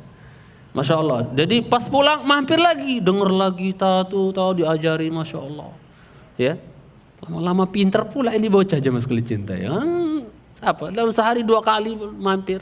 Lah kita sekali sepekan, pinter nggak? Mesem-mesem aja antum ya. Masya Allah jemaah yang saya cintai. Jadi dipukul sama keluarganya, orang tua. Wa qalu ma habasak? Apa yang membuat kau terlambat? Ya, menahan kau pulangnya lambat. Fasyakadzalika ila rahib. Maka dia curhat sama si rahib. Ya, faqala idza arada sahir an yadribaka faqul. Nah, begini aja solusi dari rahib. Ini menunjukkan guru hendaknya apa? Berusaha kalau ada muridnya apalagi problem atau apa dan seterusnya, ya, sharing atau apa, semampunya untuk mencarikan apa jemaah? Solusi. Ini dikasih solusi enggak buat ini? Buat gulam bocah ini, kasih solusi, ya. Maka dikasih solusi. Dia bilang, "Nah, nanti kalau penyihir mau pukul kamu, ya, beralasan aja, ngomong aja, habasani ahli." Ya. Keluarga saya menahan saya disuruh apa jadi agak lambat. Paham maksudnya? Dalam kondisi seperti ini mau gak mau gitu jemaah sekalian cintai sama aku terlambat gitu kan, gara-gara keluargaku nyuruh ini lambat akhirnya gitu kan. Wa idza arada ahluka liyadribuka faqul habasani sahir. Dibalik, kalau nanti keluargamu mau bok-bok, bapakmu bok-bok misalnya mau mukul, maka bilang saja pelajarannya akeh gitu. Paham maksudnya? Sihirnya lagi seru-seru gitu ya. Paham maksudnya? Ya, jadi kamu selamat, tidak dipukul sama siapa? Sama orang tuamu, sama keluargamu gitu kan. Cuma sekali cintai karena Allah Subhanahu wa taala. Qala fa bainama huwa dzata yaumin idza ata ala dabbatin fadhi'atin 'azimah. Suatu saat ketika dia mau berangkat jemaah, dia lihat orang rame gitu. Ya kayak ketakutan, enggak berani lewat. Ternyata di jalan itu ada apa? Dabbah, ada binatang besar. Enggak ngerti itu apa binatangnya jemaah. Apalagi dabbah yang nanti keluar menjelang kiamat kayak piye itu jemaah, bisa ngomong dia. Ya. Orang muslim dikasih tanda, orang kafir dikasih tanda. Tasimuhu. Jadi ketahuan nanti di hari akhirat itu mana mukmin, mana kafir dari tanda itu. Sebagian ahli ilmu sebutkan. Ya, yang sekali cintai Subhanahu wa taala. Taib. Maka apa? Ada binatang besar yang mengerikan gitu sekali cintai Subhanahu wa taala.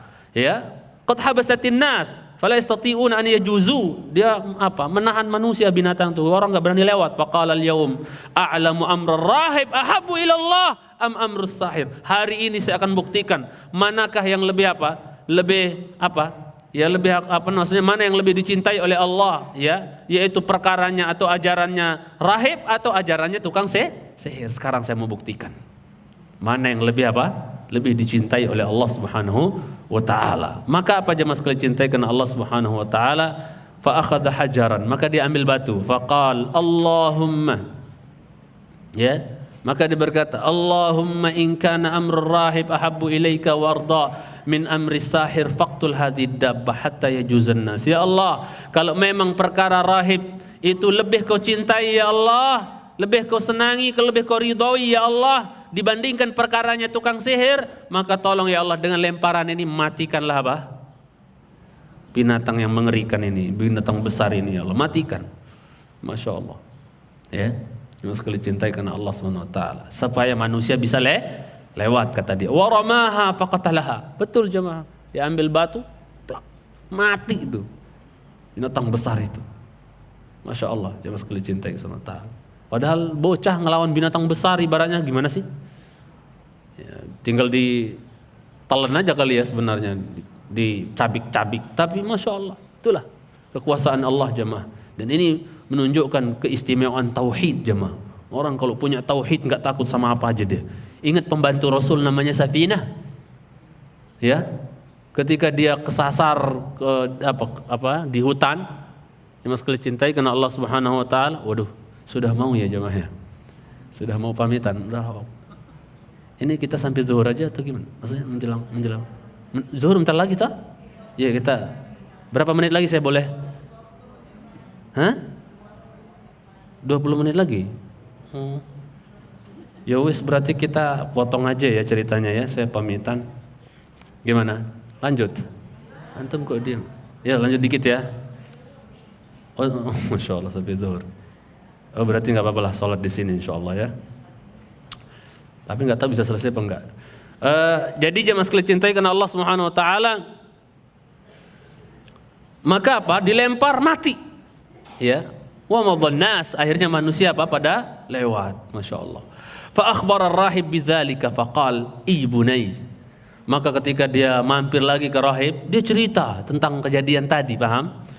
Maka sang rahib berkata, wahai anakku, gitu, dipanggil anakku, anta afdalu minni. Hari ini ya terbukti bahwasanya engkau sudah lebih keren dibandingkan aku. Ya, ada saatnya memang murid kadang lebih lebih mantap keilmuannya dibanding guru. Ada nggak kejadian seperti itu? Terjadi. Imam Nawawi misalnya.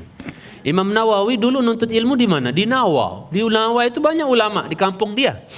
Di kampung dia banyak ulama di Nawa. Tapi begitu dia belajar berangkat musafir menuntut ilmu ke Damaskus ya, Suriah sekitar, nuntut ilmu ke kantongnya ilmu Damaskus, pulang-pulang guru-gurunya duduk di majelis dia. Paham maksudnya? Kebalikan. Ya mas sekali cintai karena Allah Tabaraka wa Ta'ala. Tapi zaman now susah ngarep guru mau duduk di majelis murid ya jemaah. Susah ya? Susah, gengsi. Ya. Gengsi biasanya. Ya. Tapi itulah salaf jemaah. Yang penting ilmunya, walaupun mantan muridnya kalau ilmunya lebih. Lihat Ustaz siapa? Afifi Abdul Wadud itu duduk di majelis Ustaz Firanda. Padahal Ustaz Firanda dulu mungkin dibok-bok sama beliau dulu. Soalnya diajarin sama beliau, saling ganti simaan kitab gitu. Masya Allah.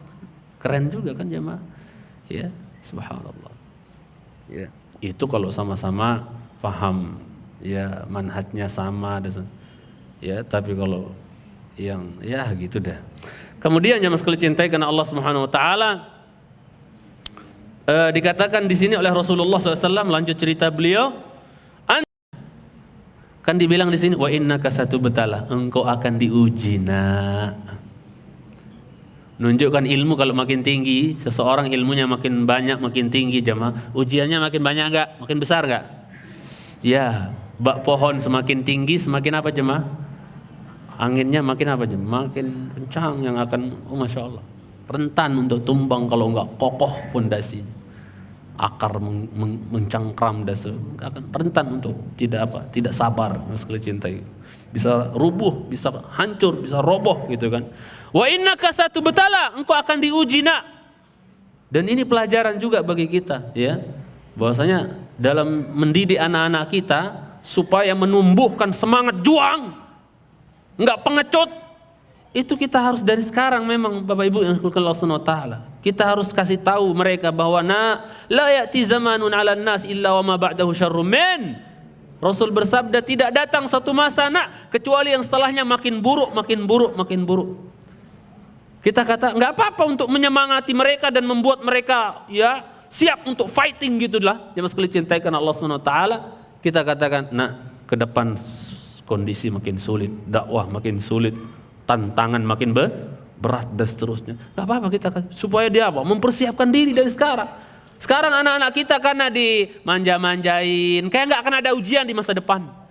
Maka saya gak bisa jamin akidah anak cucu kita belakang hari masih seperti kita, kuat, kokoh, megang sunnah atau tidak, kita gak tahu jemaah. Maka harus dari sekarang dipupuk, dipatenin, dikukuhkan anak-anak kita. Jangan dimanjain jemaah sekalian cintai. Kayak nggak akan ada tantangan ke depan. Tantangan ke depan tuh mungkin berat jemaah. Apalagi tantangan dakwah. Ya toh? Ya ini pelajaran nih. Orang kalau ilmunya makin tinggi biasanya ujiannya banyak. Banyak yang musuhi, diusir sana, usir situ. Nggak boleh bangun masjid atau apa. Nggak boleh kajian di sini, diusir. Begitu. Satubtala, kau akan diuji. Ya. Lihat Nabi kita SAW jemaah. Hidupnya ada penuh dengan ujian. Itu semua demi kita. Kalau bukan karena umatnya, malas kali ya. Tapi Masya Allah, ibtigha wajhillah, kemudian karena mikirin kita, min ajlina nahnu, karena kita jemaah. Antum ingat Nabi kita SAW lagi khusyuk sholat depan Ka'bah. Itu Uqbah bin Abi Mu'aid itu datang ketika siapa yang berani gangguin Muhammad lagi sholat tuh. Datang Uqbah itu, dia diambilnya selendangnya, dicekik Nabi kita pakai selendang tuh, disirat, apa bahasa kita? Dijerat gitu. Coba, sampai Nabi kita tuh liurnya jatuh ke tangan beliau itu jemaah. Saking apa? Saking kuatnya dia apa? Dijerat sama Uqbah itu. Waliyadzubillah. Sampai Abu Bakar datang. Ataqtuluna rajulan an yaqula rabbi Allah. Tega kalian mau bunuh orang yang hanya gara-gara dia bilang Tuhan saya adalah Allah, hanya dengan sebab itu. Makanya kan nanti di lanjutan ayat ini, wa ma naqamu minhum illa ay yu'minu billahil azizil hamid. Sebelumnya ya? Bener kan? Ayat berapa? Wa ma naqamu, ayat 8 kan yang lagi kita bahas. Tidaklah mereka memperlakukan ashabul ukhdud seperti itu tuh. Maksudnya orang-orang beriman tuh. Karena apa? Karena mereka yu'minu billah, gara-gara beriman kepada Allah. Sepanjang sejarah orang diganggu, disakiti, dibunuh. Itu ada sahabat Khabbab kalau nggak salah jemaah. Itu disiram air panas, bayangkan sampai apa tuh? Kalau pakai baju itu yang nempel di bajunya apa jemaah? Lemaknya itu. Udah hilang, kulitnya udah. Itu membela agama jemaah, mempertahankan akidah dan keyakinan. Di saat sebagian orang sekarang dibilang Wahabi dikit langsung keder, langsung keok, langsung aku mah kembali aja ke habitat semula. Allah enggak sabar. Ya. Enggak sabar, jemaah sekalian cintai sunnah tak. Itu Rasulullah SAW dijirat seperti itu. Sampai Abu Bakar ketika membela gitu, masa didorong-dorong itu. Masa kalian membunuh orang gara-gara dia bilang Tuhan saya adalah Allah? Dipundang pula teman-temannya orang Quraisy. Dibok-bok Abu Bakar. Dikeroyok. Abu Jahal tuh punya sendal dari kayu, tahu nggak antum yang dipakai-pakai buat di masjid biasanya itu ada sendal kayu itu. Tahu? Bakyak. Aneh banget sih bahasanya. Sendal kayu gampang. Masya Allah, dia punya sendal itu bawahnya itu alasnya dari kayu jemaah.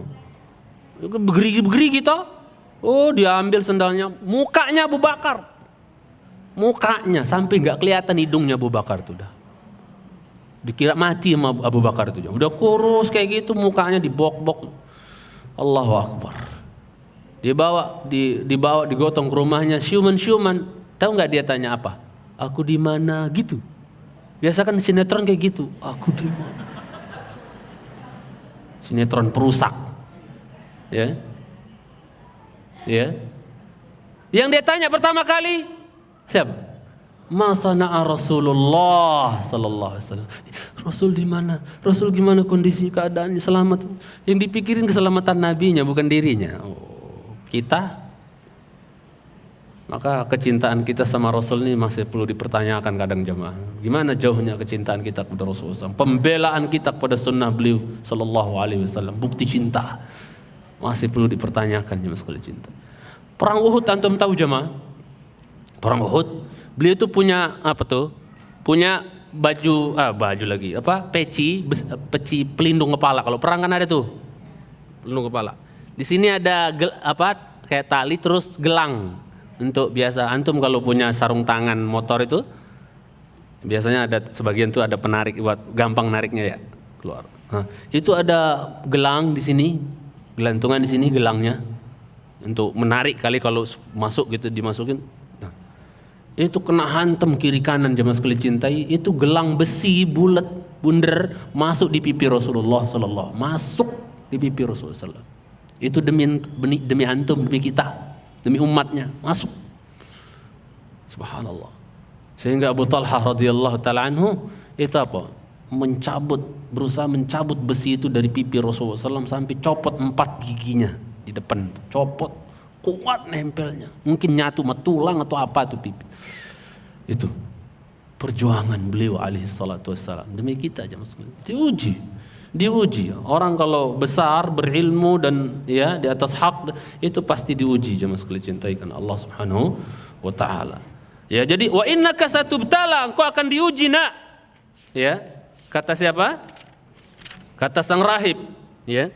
Yang sekali cintai karena Allah tabaraka wa taala. Kemudian fa in ibtulita fala tadullu alayya. Ya.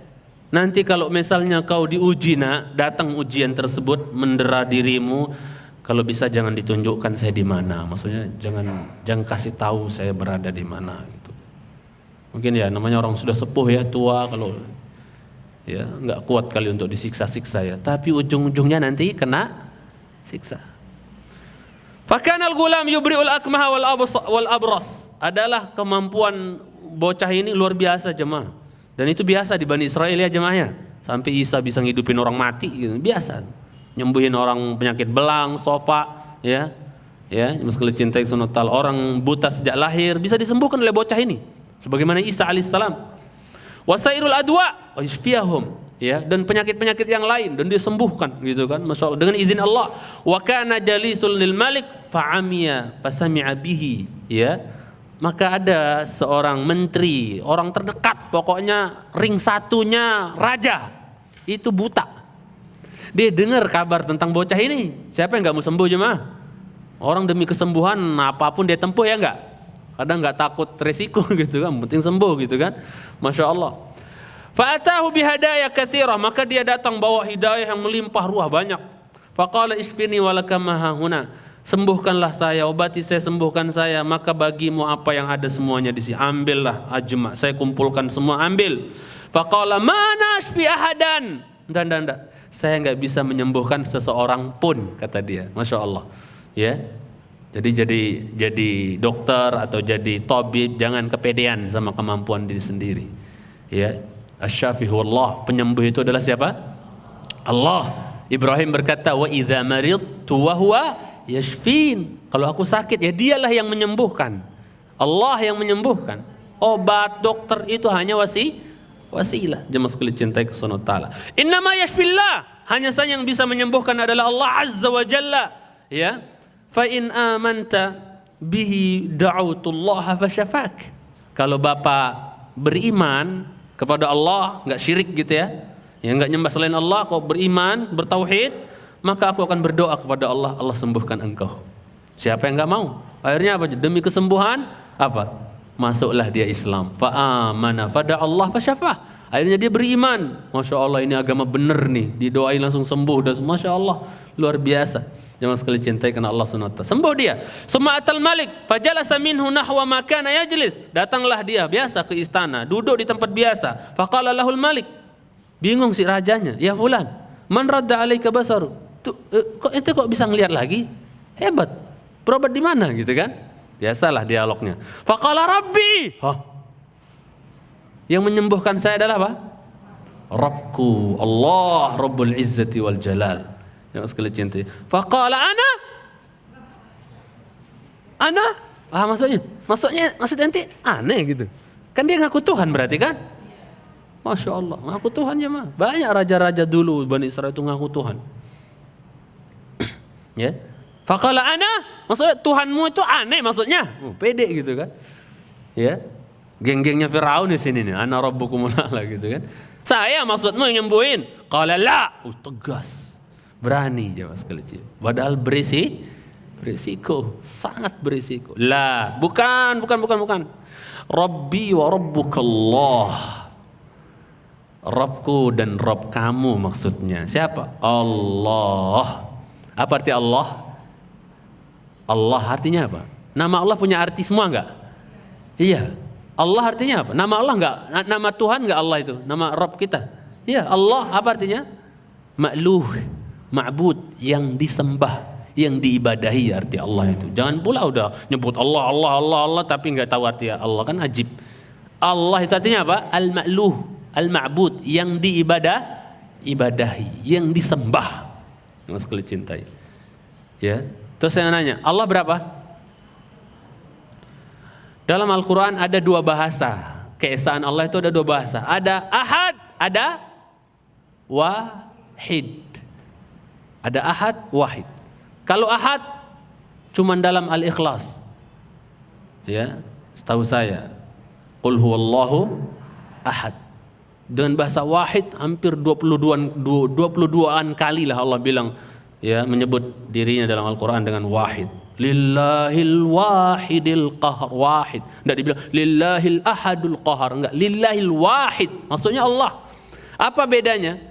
Artinya kalau dalam bahasa kita wahid ahad artinya apa jemaah? Sama, apa artinya? Satu. Tapi setiap perubahan ya lafal dalam bahasa Arab pasti memiliki makna yang berbeda. Ada perbedaannya pasti. Apa bedanya jemaah? Jadi kalau ahad itu apa? Hadiah yang la nidda wala mathil, yaitu keesaan. Ahad itu kan esa ya. Kalau ahad keesaan tanpa tandingan dan serupa, paham maksudnya? Itu ahad. Tapi kalau wahid itu artinya apa? Keesaan yang tak berbilang. Paham? Ada beda enggak? Jadi kalau antum ditanya, Mas, Allah berapa sih? Bilangnya apa? Ahad apa wahid? Loh.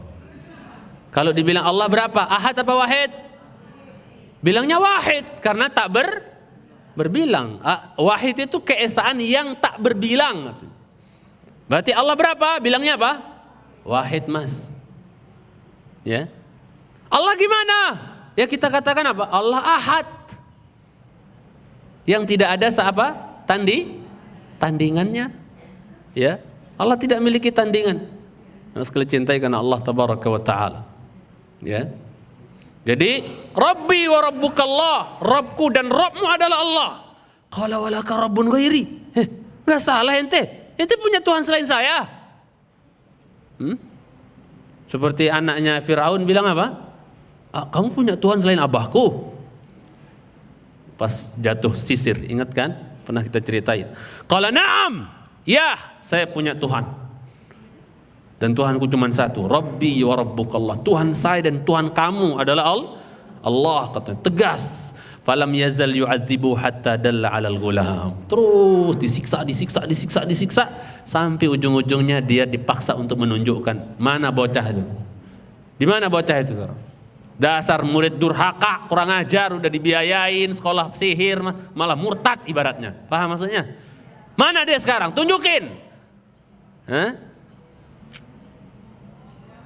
Subhanakallahumma wa bihamdik asyhadu an la ilaha illa anta astaghfiruka wa atubu ilaik. Bersambung insyaallah taala. Assalamualaikum warahmatullahi wabarakatuh.